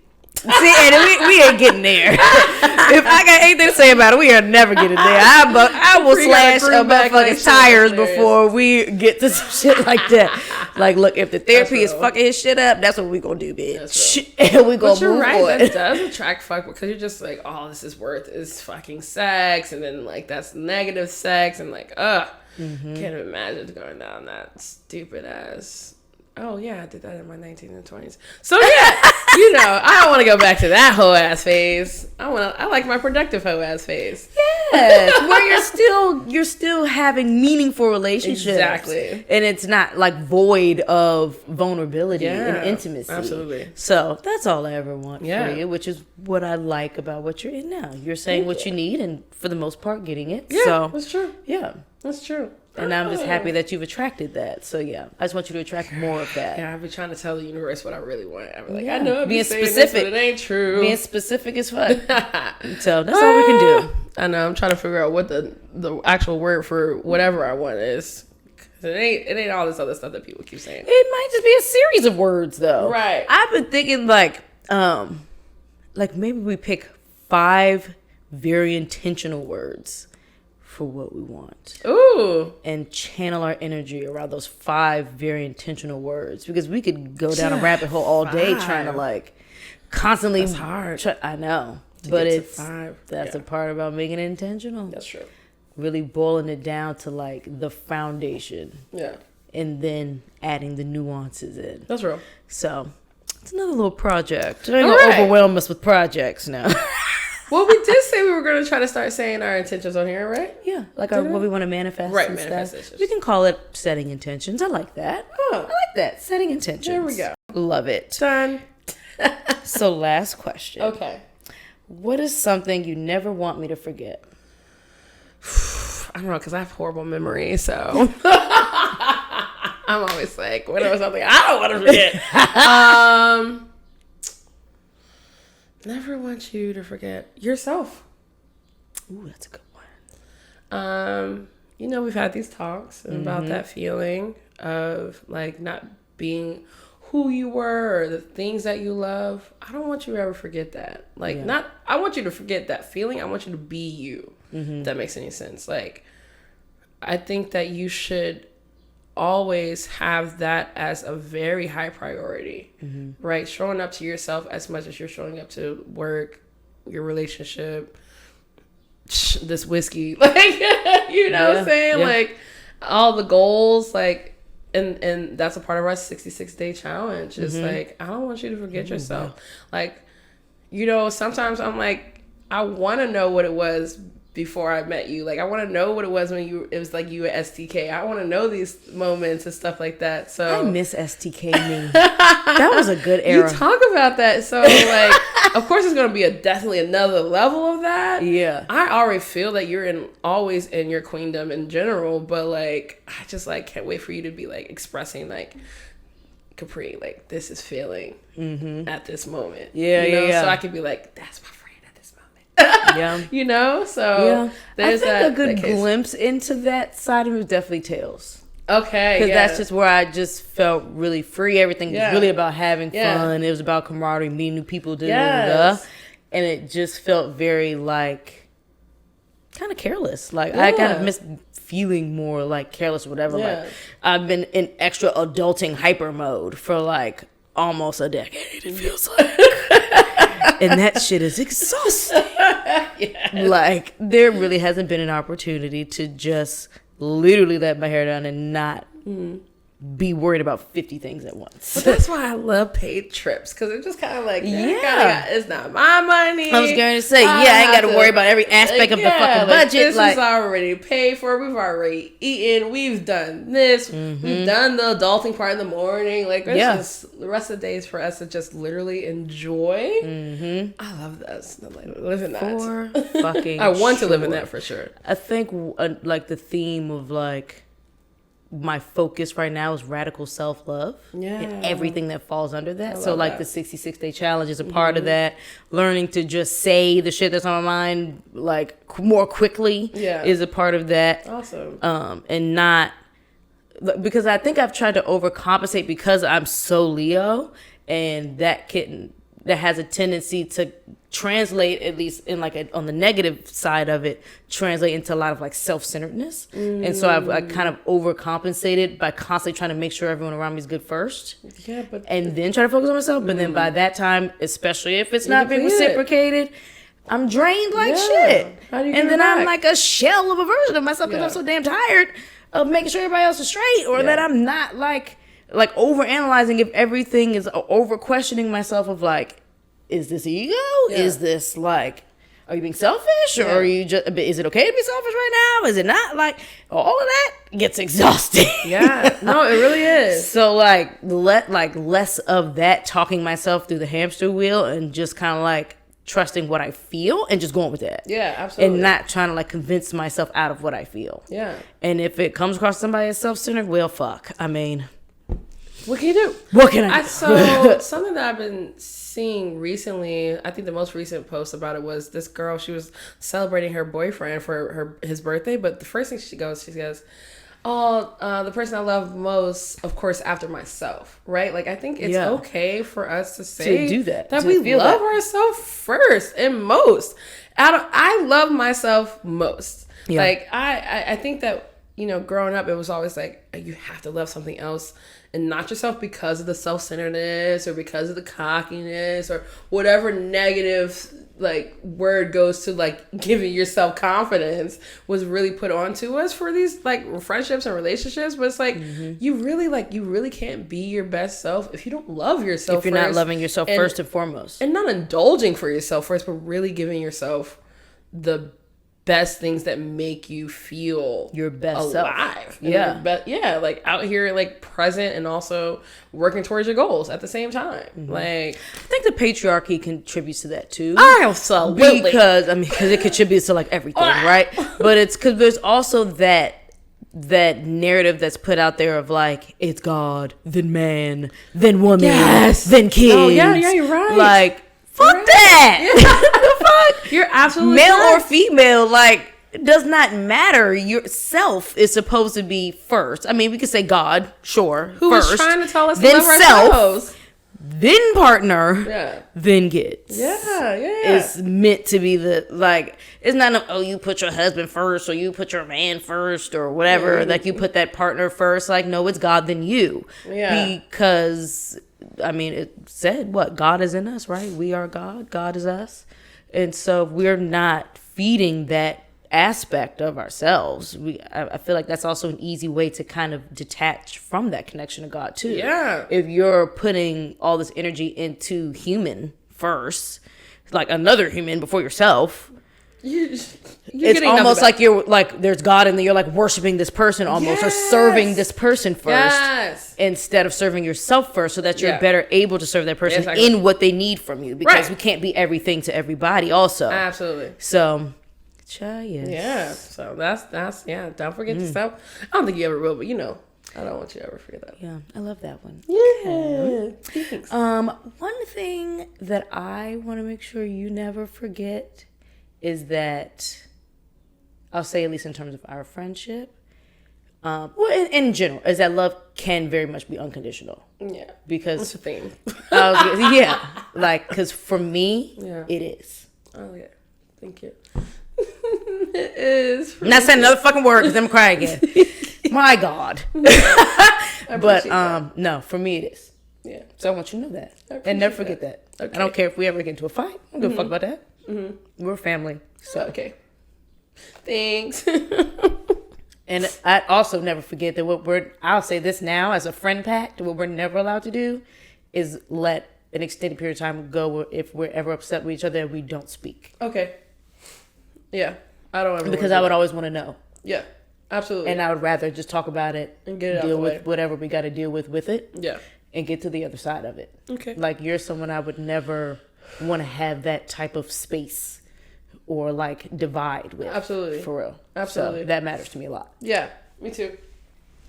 All right, I'm done making us cry, y'all. Sorry. This is just going to be one of them episodes. It's the end of retrograde. Yeah. I think it's good to shed. Kapri already said she was having an emotional week. The stretching has brought up a lot. The energy movement has brought up a lot. And so I think this is just the manifestation of that. I really appreciate that. Of course. Oh, bitch, of course. Meet myself. No, it's that type of episode, y'all. But I want you to never forget that. Yeah. I don't care what the circumstances are. I appreciate that a lot. I do. You definitely have unconditional love in me. Thank you. Here too. For sure. Yeah, I don't ever, like, I'm just over that, like, separate. I don't know, like, there were some friendships, like, girl, that, like, I just really was sad that could even happen, you know, and I never want that to happen again. And, you know, So I appreciate that. Yeah, I never want that to happen again at all. Yeah, no, and honestly, that case in particular just shouldn't have. There was no reason for it to. So that one was like, it was a weird. It was. That one was just weird. Yeah, it's weird. I was very confusion. Yeah, and that was another one of those things where it's like you can't read a person's mind. You can't. And I think that dynamic taught me, like, just say it, because if you're stewing about it, the person doesn't even know that it's a thing. But I thought that's what we were doing. You know what I'm saying? That's what's so crazy, because I was definitely learning a part of that from her. Like, I gotta talk to you about this. This has to happen. And I guess sometimes even if you talk about it, you just can't get past it. I don't know, but still to this day, miss her. So. Yeah. She still pops up on my Clubhouse every once in a while. Yeah, kind of prompts me to wave and say hi. I'm like, no. I think Erica's spoken to her recently and stuff like that. So I'm like, make sure she's cool. She sent me like a new dumpling place. You know, I love dumplings. I can't afford to eat them bitches right now. Though. I love dumplings. She sent me I might treat. I'm gonna send it to you because I was like, damn, that girl knows I love dumplings. I know. So, a good dumpling. I mean, you know, who knows? Maybe later down the road. I was gonna say, you never know what happens over time. You never know. And maybe she'll be the one to kind of prompt it, because she was the kind of one that ended it. So it's kind of like she has to be in a better space too. Yeah. So she does a lot of soul searching. So much. Like, once again, like, this is, our friendship has been, you know, a constant lesson after lesson of like what love really is. I was in my bed the other day too talking about this. For real? Because I was just like, I was thinking about like, what is in love? What does that actually mean? Because I feel like I'm in love with Erica. I feel like I'm in love with D. I feel like I'm in love with Rich. I feel like, I feel like all my friends, I'm in love with y'all. Like, it's, and you know, it's not a sexual thing. It's just like, y'all give me so much passion, and like, I should care, and I do care, and like happiness, and like, you know, stuff that I don't find out in this world is from you all, especially you and Erica. Like, you and Erica right now are so. Shout out to the Leos. Yeah, y'all are so. And we're a week apart. My brothers are a week apart. Yes. Y'all are so much for me throughout the week. Like, I need to hear from both of you and talk to you both. And it's so funny because I'm always like, oh my God, like, Leos, they're for real, like a little bit the same. No, y'all same, like in ways. There, I can definitely see the differences. But yeah. So I just appreciate that a lot, because I really, like, it feeds the energy for me to be able to get up, get out of bed, and no, that's great. I love just want to be my best self. So I appreciate it. I love that. Of course, and it's mutual. It's very mutual. So I love that. And also just goals, right? Like doing this, and girl, let's just move on, girl. Because I'm just like,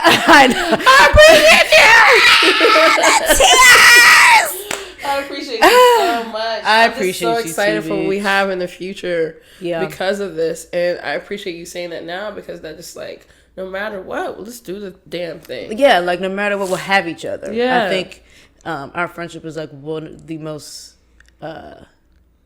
one of the partnerships in my life that I'm most excited about. Awesome. Me too. So yeah. Me too, like shit. Yeah, for sure. And I think that aspect of you where you aren't afraid to talk about things and confront things is why I feel safe in that. Awesome. Because I don't have to worry about trying to read your mind. Yeah, oh no. Like, we don't need two people who stew inside all the time. Like, so I was like, staring at each other stoically. No. So, yes, whatever. I love that. Yeah. All right, we're done we're done with the crying, y'all. It was good, though. It was needed. No, it was cathartic. It was good. I feel like this is the day. It's hot as shit. We're going to sweat. We might as well cry. Yeah, it is hot as fuck in here. Salt water out. Someone give us a studio. God damn it. Yes. That would be so nice. Into manifestation, honorary. Yes. Studio. We need a studio. We need a studio where we can bring people. We're about to get a third mic, bitches. Studio with some quiet AC. But for real, that's what we need. Like, my shit is fucking. Like, bitch, you can hear that bitch. That motherfucker rumbles. But it's doing its job, honey. It's doing its job. It really does a great job. It really does. Okay, let's do our fourth sip before we get into what's tea, because it's a good what's tea topic. Oh, but I haven't finished that first episode. Oh, shit. Okay, I won't talk about it too much then. I won't talk about it too much. But I kind of want to know what's your feel. I want to know what you're feeling. I'm going to give you my feelings. I'm just not going to go into detail because I don't want to take any detail away from. We're almost going to be done anyway, so we'll finish. Let's watch it before we have to go. Before we go, yes. Because we're going to have some fun tonight. Oh, wait. You're not going to have that much time. You know what it is? I'm going to play it in the car. I ain't worried about that. We're going to multitask it. Okay. Because I still got to go to the warehouse first. So I want to have time and not be late. Because it's only 3 hours and I don't want to be rude to the time, you know. So, yes, I do want to make sure I bring something. I hate going somewhere empty-handed. So our fourth sip is, we're now into rye. Yes. Another good number. So this is Fourgate's batch 11. And this is straight rye whiskey aged 7 years in American oak and matured 45 days in ruby port rum casks. So we just did a bourbon rye combo that was finished in tawny port and rum casks. So now this is straight rye finished in ruby port and rum casks. Oh, it's giving Robitussin and cherry. Oh, for fucking sure. Concentrated as fuck. Yes. Wow. Vanilla. Huh. Yeah, you see, can I'm getting totally that vanilla tell. at the top. So maybe that corn does give that glueness because I'm not really getting a glue smell off of this. Maybe it is the. Does that make sense? Maybe it's that. Yeah, maybe it's that corn interacting with the wood. I guess it's kind of there. Yeah, corn with the wood, I think. Oh, that first one smells really good right now, by the way. Yeah. Oh, yeah. Oh, yeah. When we were talking, I went back and smelled. I was like, oh, shit. Yeah. See, it's the journey. It's the journey. There's still something floral here for me. More rose-like. Yeah. Because it's kind of soft flower. Yeah. It's definitely... Ooh, I caught it at an angle and it got a little more perfumey than it initially was. Maybe even like, I'm talking grapefruit peel. But warm. I don't know if that makes any sense. Yeah, it does actually. It does. It does because you get more of it the warmer it is. Okay, right? Yes. Warm grapefruit. Because cold citrus doesn't give you much. Yeah. It's so specific. Wow, that smells really good. What was that? Oh my God. What was that one note that was fucking hilarious at the time? And it was like, it was like citrus juice, not cold. Oh my God. It was like freshly squeezed, not cold. Yes. That's still one of the funniest fucking notes ever in life. But that temperature of the citrus makes a difference. Yeah, you notice the difference. Well, when you're dealing. Every with bartender knows the smell of citrus juice that's been sitting sitting out for a shift. Oh, is that papaya? Like, there's something tropical in that. Yeah, some kind that's of in that rum cask. Oh, yeah. It's a rum cask. It's port and rum cask. So ruby port and a rum cask. Damn, see, this is where I like. Now I want to have an episode of tasting like ports, because aside from like how they show up differently in casks, I couldn't really tell you off top the differences between a ruby versus tawny versus whatever port. Me neither, actually. So I would love to learn more about that. Me too. And those are wines. So we are going to do a wine episode. We got to get Erica on. Yes, I feel like this should have been happened because it's such close proximity. But you kind of forget to think about the people who are right there. They're right here. I mean, we've said it many times. We should just tell her. I just haven't actually said the date. We could have, damn. We have a guest next week, though, y'all. Yeah! I'm excited about that one. And after. Right after. Mm-hmm. And right after. Actually, the next 3 episodes we have guests. Now I think about it. So, we'll have a good little run.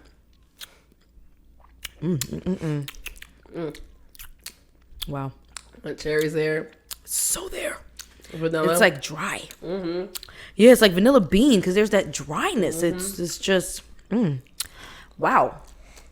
I got a sensation in my gums from this one. Really? What the fuck is that about? Like, this is my lip. Right here. Yeah, it's the inside of my lip. Yeah. Wow. That's the first for me. Okay, Fourgate with the first. Wow. It's got some spice. That rice spice is not playing. Ooh, that tastes good. Okay. Wow. I don't know how to explain what I just tasted. But it's one of my favorite tastes of whiskey.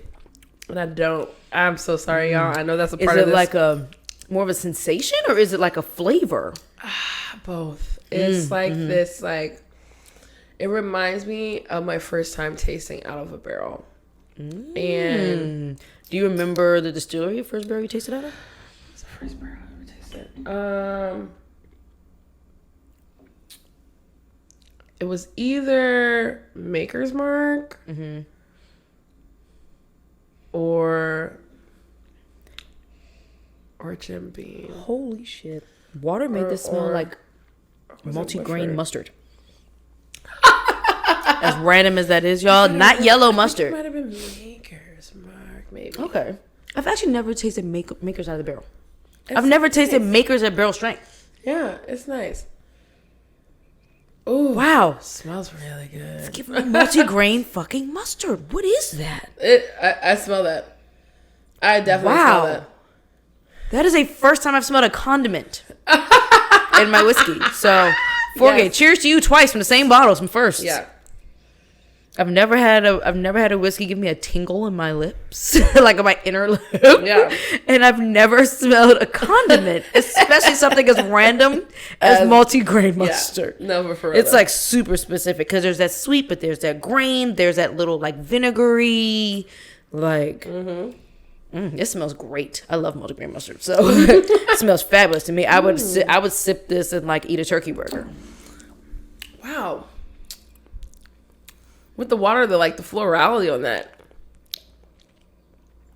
makes me feel like it could have been like a really old age gin.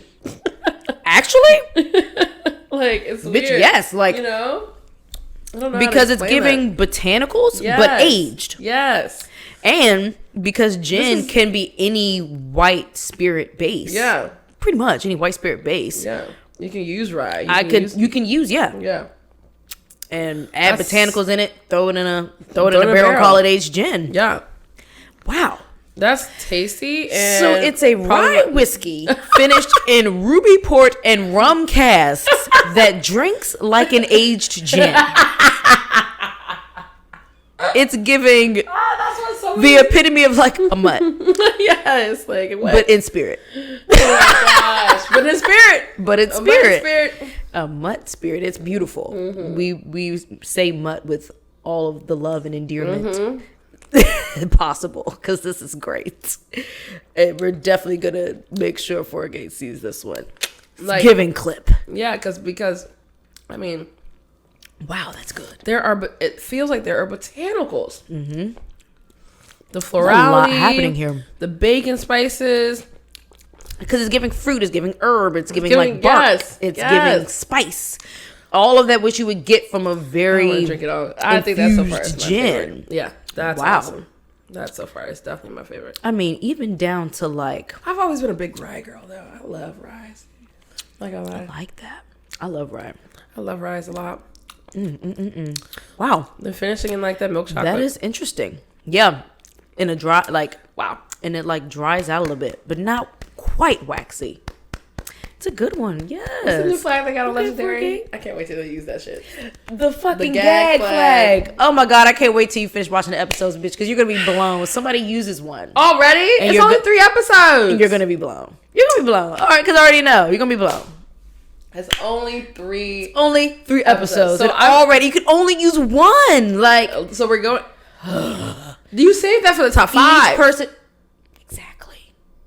Okay, so we're talking what's tea, y'all, and Legendary is back, and y'all know that is for the a fact for the week. We fucking love Legendary. Okay, Legendary. I already almost cried watching 2. Only watched 2 dances, and I already almost the Alpha and Omega. Yep, they're in my top 2 right now. Okay, because they gave. Okay, and I was just like, it's just and the heels and the skirt for me. It's the play and the duality of our fucking like masculine and feminine energy, and I'm just like, give all the things. I'm sorry, Kiki, I do not like that song. Bitch, you read my mind because I was gonna say, how do we feel about bottoms? As soon as it came, first off, I've been seeing her play it on her Instagram all the time because I follow Kiki, so I'm like, girl, that's not my shit. But people are like raving about it. Well, I know people gonna rave about it though. It's a commercial hit. Well, supposedly she remade it. Like she already made the song and she remade it. So some people's like, oh my god, Kiki brought it back, and I was like,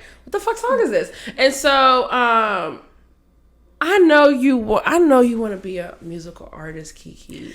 I think it's going to give at all the gay events. I think it's going to give on commercials. I think it's going to give in that like marketing space. I've actually never heard her music. That was the first time I heard her sing. No, Kiki has songs, and I'm always like, Kiki does like 20 different things, so I just focus on like my faves of hers. Give that up for me. Love her as an actress.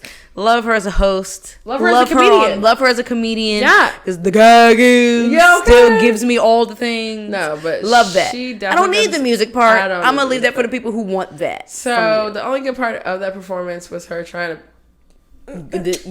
Love that. Well, chicken. Love the shoulders. But I was like, I immediately was like, I miss Megan. But when she started judging, I did love. Oh yes, I love her as a judge. I love her as a judge. Like, well, please let's not. We can't do too many more music performances. Not too many more music performances. Don't put her back on the motherfucking stage. It's like at the end, it's like shake your head and turn, look back. I don't know. I was like, is this? I let it play. I didn't skip it because I was like, I don't know if they could peep skips, so I'm gonna let it play through. But it was not giving what I needed to have gave for a music performance. So I was like, I'm not twerking to this. So I was like, okay, I get it. It's your introduction as the newest guest. The newest judge. So I was like, okay, I'm gonna take it for what it is. She looked good. She always looks good. She's always giving. She's always giving. I love it. I mean, Jamila's still there. Being weird as fuck with her like weird ass eyes and her weird ass mouth. It was so fat. I'm sorry. I feel like my mom actually said it best because she was like, I just get annoyed with Jamila because, bitch, you're still in the kiki phase yourself when it comes to this ballroom culture. Right? So the fact that you keep speaking, and I understand being among these judges who are more, what I want to say, who are more of the culture puts this battery in your back to where you feel like you know more or I need to go like you're, I don't know. I guess when you put certain people in a position to be a quote unquote judge, it just brings out certain aspects of a person's personality and either you fuck with it or you don't. And I just don't. But I've learned to just kind of like, when she speaks, I just kind of know when to tune it out a little bit and then tap back in when it moves on to the next person. Right. For me. And that's just kind of how I have to deal with it. It's fine. Yeah. She doesn't take away from the show. For me, so cool. But I could also take or leave her. Yeah, literally.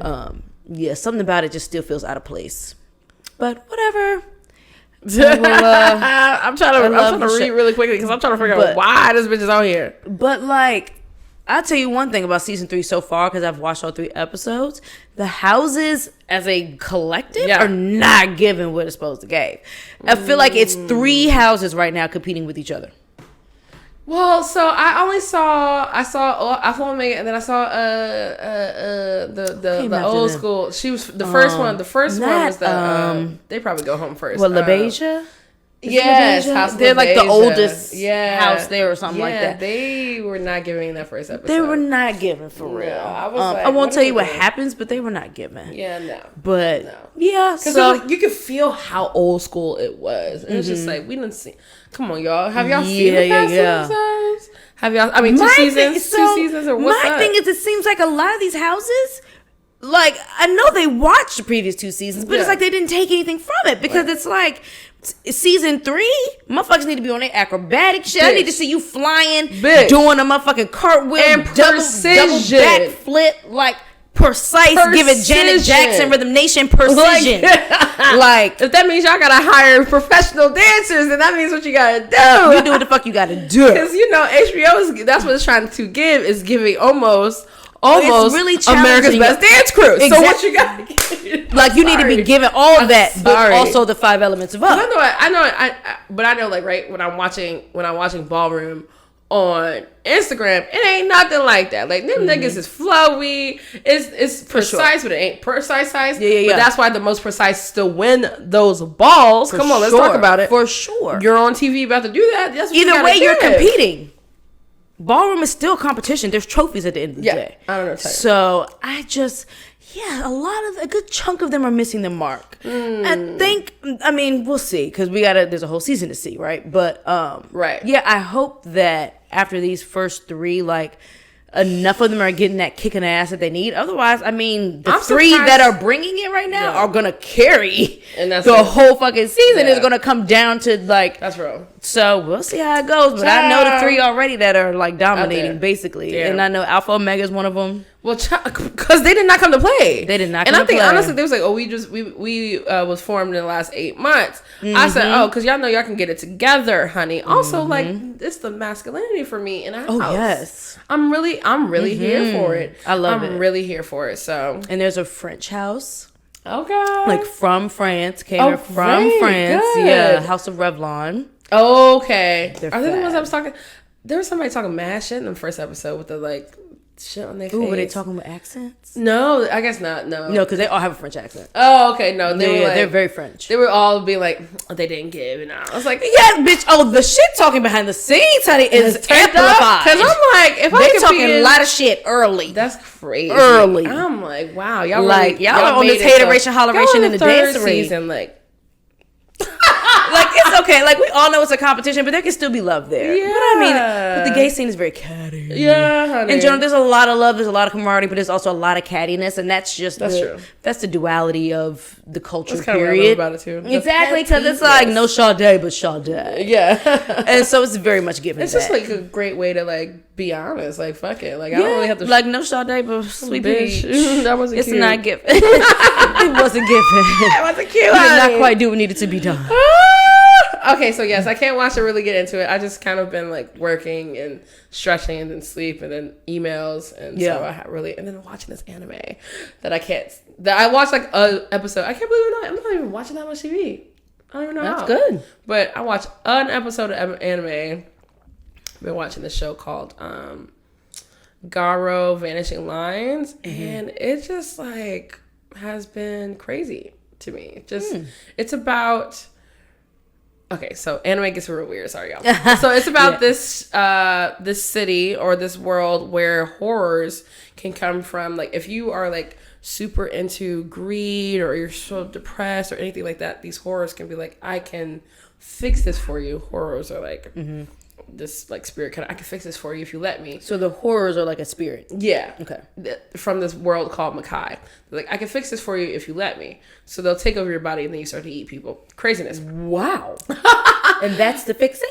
Yeah, well they fix or is that whatever the guys they put it under. Like, you know what I'm saying? Fix you kind of like signing your soul over for them to yeah. do what they want with your body, but you also get to have this life fix that you want. Yeah. But there are Makai Knights who are here to eliminate them.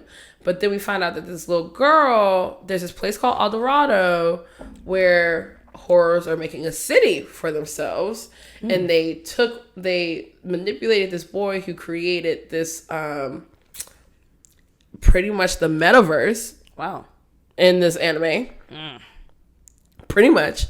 Where it's like, he's like, I created this world where everybody can be happy. You can live whatever you want here. Like, it's awesome. Virtually. Metaverse. Yeah. Metaverse. And we find out, I'm like last 2-3 episodes now. I keep falling asleep. But we find out that the motherfucker is downloading their actual souls and their bodies are being left so that the horrors can eat them. But he didn't even know because he's been in the fucking metaverse this whole time. Yeah. And it's this little girl's so your consciousness brother, is uploaded to a bitch. Fucking... There's a show like that on Amazon Prime called Upload.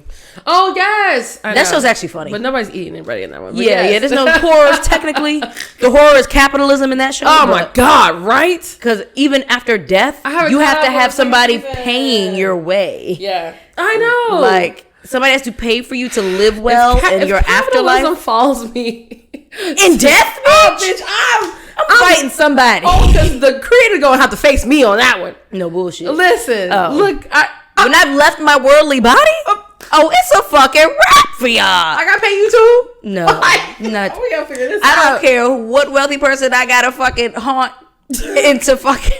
I don't know, bitch. We'll figure it out. Okay, I'm gonna figure it the fuck out.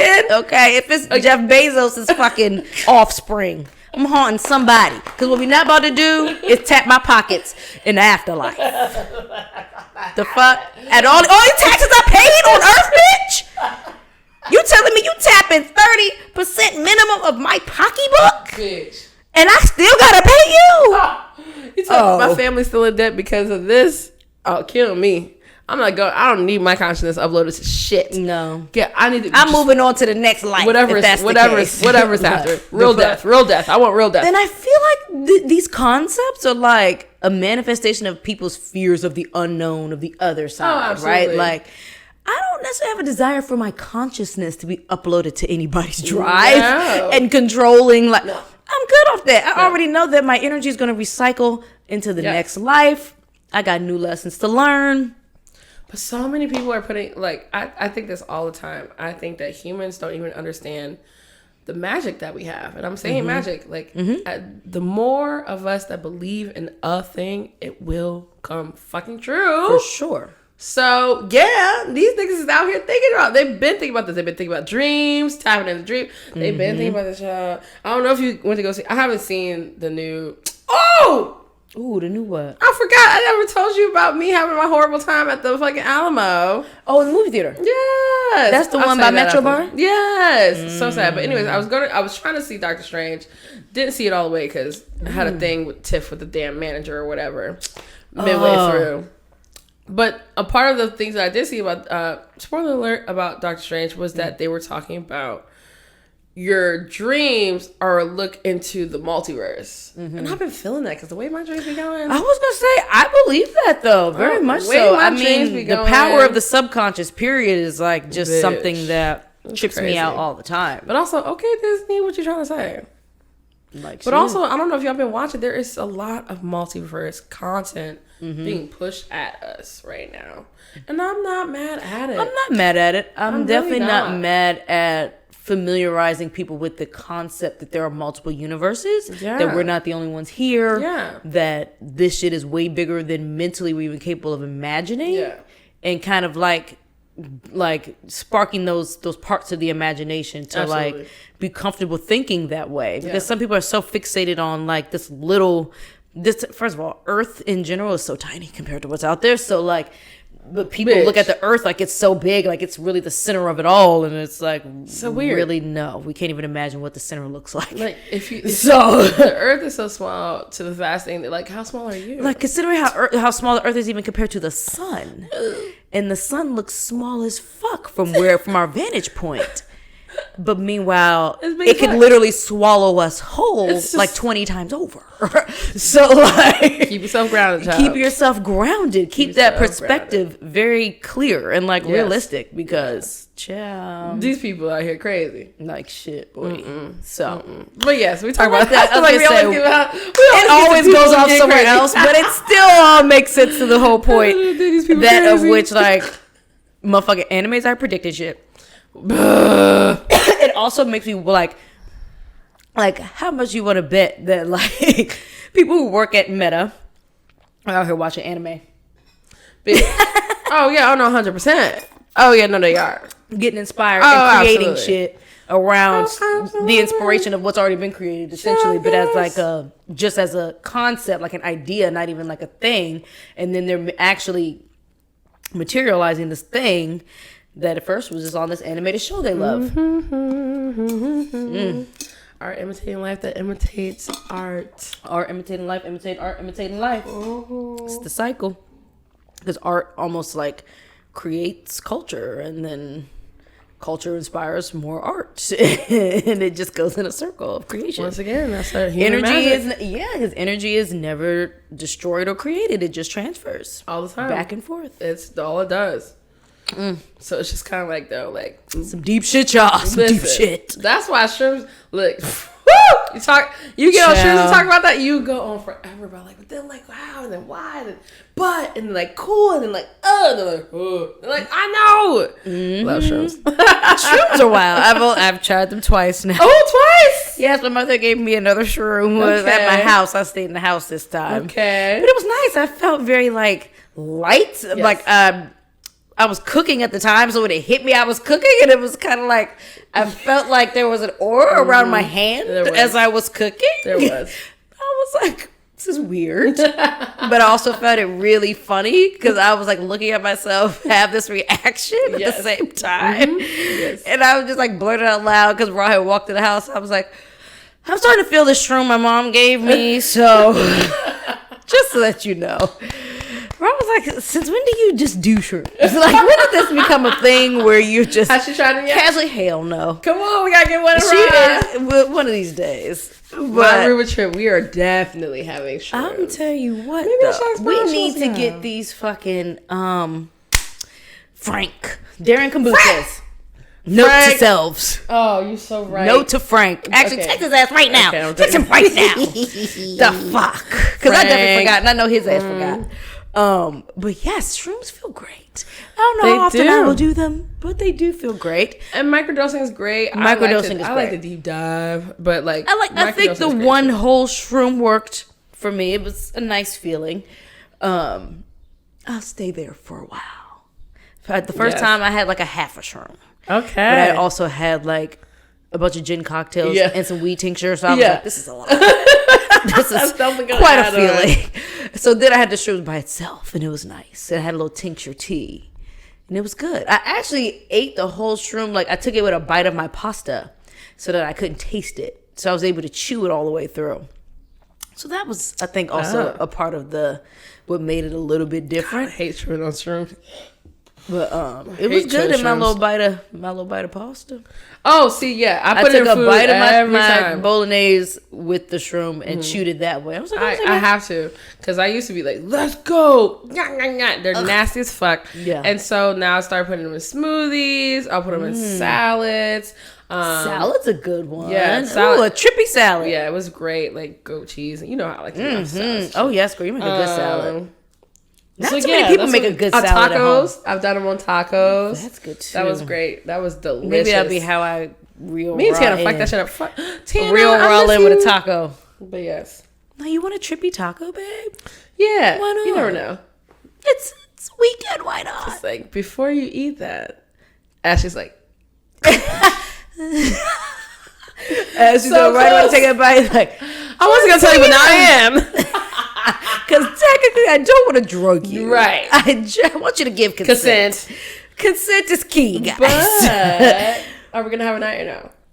Or we're going to have a day? We can have it like at the beginning I think of it the should be day. during the day. I think it should be beginning of the day Yes. so that she can feel the sunlight. Sunlight and with like, shrooms is the best. When I did Yeah. shrooms in Puerto Rico, it was the best that's why I beach. feel like shrooms on the beach sound fun. It was the best. Now that I've felt a shroom, I can say that it sounds fun. That's why I was so. That's why I'm still like, I need to go back. I need to go back. I need to go back because I want to go back to Puerto it Rico. was I didn't spend enough time when I went. so beautiful. Like I'm down to get this house again. Like they're dope. Like, but I have to have like 4 or 5 people because it was right when I say right next to the beach.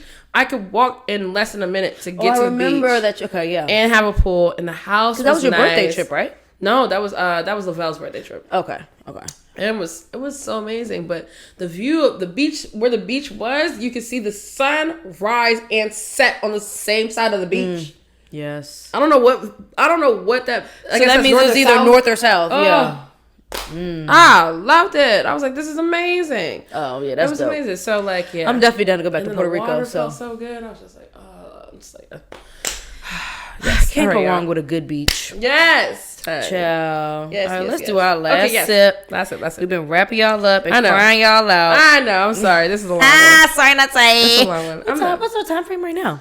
What we looking like? I feel like it'd be still around, gotta be around our usual. Oh, yeah. Yeah, okay. we're literally within our usual. Yeah, literally. This Okay, is cool. becoming a 2-hour pod, y'all. Whatever. I feel like we've trained y'all with the 1.5 to hour 45 just to get y'all to listen for 2 hours. Yeah, that's fine. But we always give y'all some good shit. Yes. So this is another private select. Our final sip is Fourgate Private Select Cask number 16. Also a Seelbach select. This is a straight rye finished in new toasted cask by Kelvin Cooperage. So this is our second Kelvin Cooperage situation. Nice. And this one is 8 years old.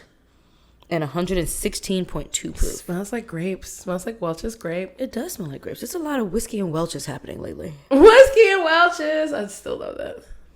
The only reason I didn't use it as a title for the other one was because we said Westward and Welch's. Oh, true. And I didn't want to make it specific to Westward because it was Yeah. only one of the brands. Yes. So I was like, damn.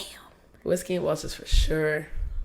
But I was like, the theme of it, in terms of our conversation, was like, we are imperfect people. And I had actually said it. So I was like, oh, Yeah. I like that. Yes. I like No, it. I love the title.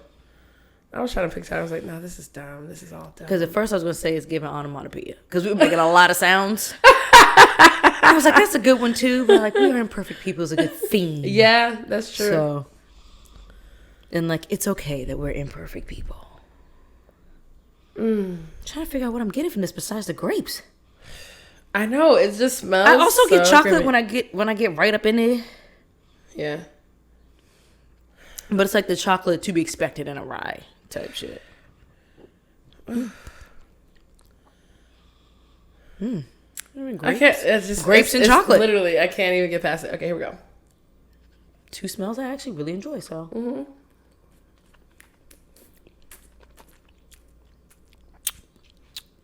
Ooh, more chocolate in the front. You definitely get that pepperiness that comes from a rye. Is it? Was that Very apple? viscous. I don't know what that was. Like green apple, right? Mm-hmm. I get green apple skins. Oh, okay, cool. I was just like, I definitely get green apple skins. Ooh, Blake, I wonder if that's what you were getting when you tasted this. We got another Fourgate barrel coming too. And I think we may actually have, I know we don't have any more 22 casks, but I think we may actually have some of this cask 16 left. And I think we have batches 18 and 19 of like a few bottles left. Like, yeah, that's wrong. So we'll share the link to those as we always do. Something at the end there was peppermint tea. Yes, water me, girl. Water me. Yes. Get like 7. Do you know? Actually, give me one more. Love it. I'll go 8 drops for 8 years. Why not? Do you know Lion Rum? Yes. I kind of want to go there. Do you like their rum? I can't remember. I was gonna say I tried it like years. I feel like years ago, and I didn't love it. I remember not loving it years ago. I want to go back, so I'm definitely down to go. Yeah, I really want to do like a local distillery tour, and I mean going into like Virginia, outside of like Catoctin Creek. Right. Like I really want to go to Ragged Branch. Yeah, I really want to go to Virginia Distilling in Manassas. He's been working with them since the beginning, so I can hit him up. Yeah, let's set something up. I know I can probably reach out to Ragged Branch. Yeah. Through Blake. So. Yeah, I really want to do Ragged, but their whiskey's so good. Okay, so that's one of my favorite whiskey smells. This like this baked apple. Yeah, it's almost like I was gonna say it's giving like green apple pie. But you can smell that you know that's like from the interaction with the wood. That makes any sense? Oh man, that's one of my favorite. It's definitely giving apple pie, but green apples. And maybe thyme. I could see that. I just planted some thyme. I did some gardening Friday. I'm so proud of myself. Oh, nice. I need to water my damn plants. I was so determined Friday. I was like, y'all motherfuckers not about to stress me out in this warehouse. I came in to taste shit and go. I was like, I really want to plant and get this shit done before June. And that's what I did. And I was very proud of myself. I went out there in my little shorts and my sports bra. Back on the rooftop? Yes. Nice. And I moved all of my big planters up there because I want to plant like a little tree to have up there and stuff. So I planted some more little cat greens. We'll see if they sprout the way they're supposed to. I planted some more tomatoes. I planted some hot peppers, some thyme, some spearmint. So we'll see how it all manifests. I love that. The instructions on the tomatoes were trying to tell me to start the plant inside for 6 to 8 weeks. And I'm like, bitch, what? I don't have that type of sunlight, unfortunately, indoors that is going to give that without snow the enough that it needs. Exactly. Yeah. So I did the last one outside and kept it outside. So I'm going to do it this way. Yeah, absolutely. And hope that I get the same thing. I mean, I got a good yield on those tomatoes last year. So here's hoping.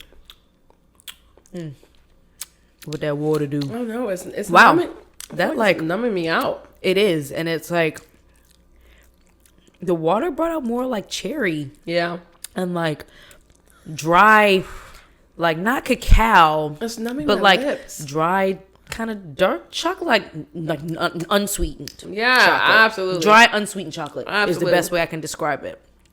Wow. My lips are numb. Wow. Yeah. My lips aren't numb, but I'm getting that sensation of like. I don't know what to do. I'm letting it breathe. I think these are breathing whiskeys. Yeah, definitely. They need to breathe. Well, y'all, we ain't eating nowhere in particular unless we pop over to the Royal today, which I'm really strongly considering. I think we should just do it. So I think we should just do it too. I definitely think so. I'm just gonna let Ron know that's the plan. Like, well, we're stopping at the Royal after this. Yeah. Like, this isn't you ordering out. This is me ordering out, and you're reaping the benefits of me ordering out. So technically, you're still committed to your 66-day challenge. You are technically still committed. Yeah, like she didn't do it. Yeah, I mean, she went to New York And for the it's day like yesterday you and ate out. So, Oh, okay. I mean, but she had no choice. Obviously, you can't eat a home cooked meal unless you're gonna go with a bag of lunch. Who the fuck does that? To where? To New York. Oh no. No. So no. So I mean, yeah, it's all circumstantial, but we've been doing great. And so we were talking about this today because I was, as a little closeout, I was this morning fucking feeling real productive, bitch. Yesterday I built my little dish stand thing. I'll show it to you. I got rid of the one that's on the counter and got the one that goes over your sink. Nice. Like up and over your sink. Yeah. Oh, it completely changed the look of our kitchen. Oh yeah. In like a great way. Good. So I spent like 2 hours building that shit. Yeah, I do. I spent 2 hours building that shit yesterday just because of one little fucking nuancy, annoying, nitpicky thing with the screws and like this main support bar or whatever. Fumbling with that all fucking morning, but it was worth it at the end. So I was feeling real productive this morning. I'm washing dishes and shit, using my new rack and shit, feeling real proud of myself. And I wound up cleaning, sweeping, whatever, but I was cleaning my baseboards, like the what is that called? The trim. Like along the floors or whatever. I was like, nigga, this is a lot to think about. Like owning a fucking house or even just renting something doesn't even matter. Like think about mine too. You're always fucking cleaning something. Oh my god, that shit is a lot. You're always cleaning something. So I was just talking out loud and I was like, we need, girl, yes. I get the whole look. I get the whole look. Look at that. Completely, so much more cabinet. So much more counter space. Yeah. So yeah, that was my morning yesterday. Wow. And so I was like, I need a fucking housekeeper. I don't want to. I want clean. We talked about this. Trimming and clean baseboards and all things and washed windows, but I don't want to do that shit. No. And Rob was like, yeah, one thing that like her reading and stuff, like she reads a lot of like books, especially books for people talking about wealth and building wealth and all things. A common thing is always buying back your time.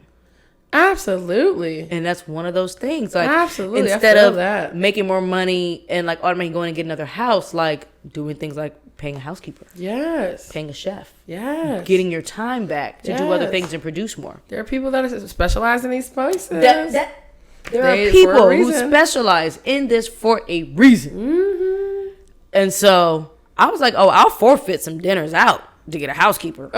I already I'm $100 fucking tab by myself. Right. Me too. If I can like lessen those throughout the month in order to have a house, nigga, I'm going to produce that money again for my dining out. Do it. Why? Because I'll be spending less time cleaning my fucking house and washing fucking dishes and doing fucking windows and baseboards and toilets and things. Because we are clean people and do all of that. Yeah. Have somebody else fucking use my rug cleaner thing. Yeah. Oh my God, yes. Worth it. Yeah. Worth it to make more meals at home. For sure. Absolutely. So, that is on the list. I love it. That's how I'm reallocating that motherfucking outdoor I need a weekly money. Just one because especially as expensive as it is to go out, period, to step outside. Might as well. I might as well. If I'm spending more time at home, keep that motherfucker epically clean. That's real. Radical clean. Radical cleanliness, radical self-love. It's just giving radical. So I'm going to toast with the first sip. Yes.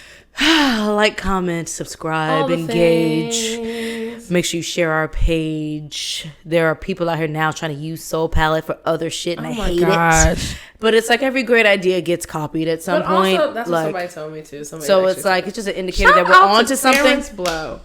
Terrence Blow. He's amazing. Okay. Do I know Terrence Blow? Yes. I do. Yes. You gotta show me faces sometimes. But he just he is supportive. That's the person I did the squeeze with, and he comes by. He comes by. Oh, there he is. Yum yum yum. Oh yeah, I know him. Shout out Terrence Blow. I need to hit him up more often. But like our time, me guest bartending at his bar was amazing. He comes by. Was that Lydia's? No, that was at Bammy's. which was the old Whaley's. Remember we used to go to Whaley's? I remember Whaley's. Yes. That was big. That's what that was like is. one of our first friend dates before we were officially friends. Exactly. So, girl. Yeah. So that was back when I was cool with Marcia. Okay. So long ago.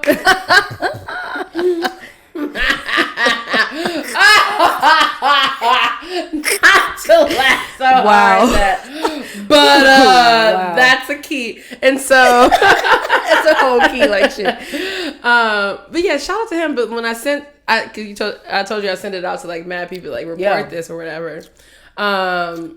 He was like, baby girl, like I always tell you, he's like, when you have great ideas, keep doing you, because when you're doing great, people want to copy you. Yeah. I said, I guess he's right, but it's true, and I guess that's the nature of everything. I mean, we've seen this with Chocolate City's Best. Mm-hmm. I've seen it with my own things. There's a bunch of Chocolate City shit that popped up after the fact. And just even the stuff that we've done, like we were doing garden cocktail before some people started doing Kettle One, whatever the fuck. Doing garden / cocktail related things for sure.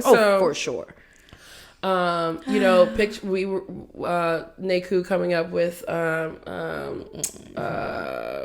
up post for a cause. Post for a cause. Yeah. With the headshots. Come on now. I guess it's safe to say we're innovators.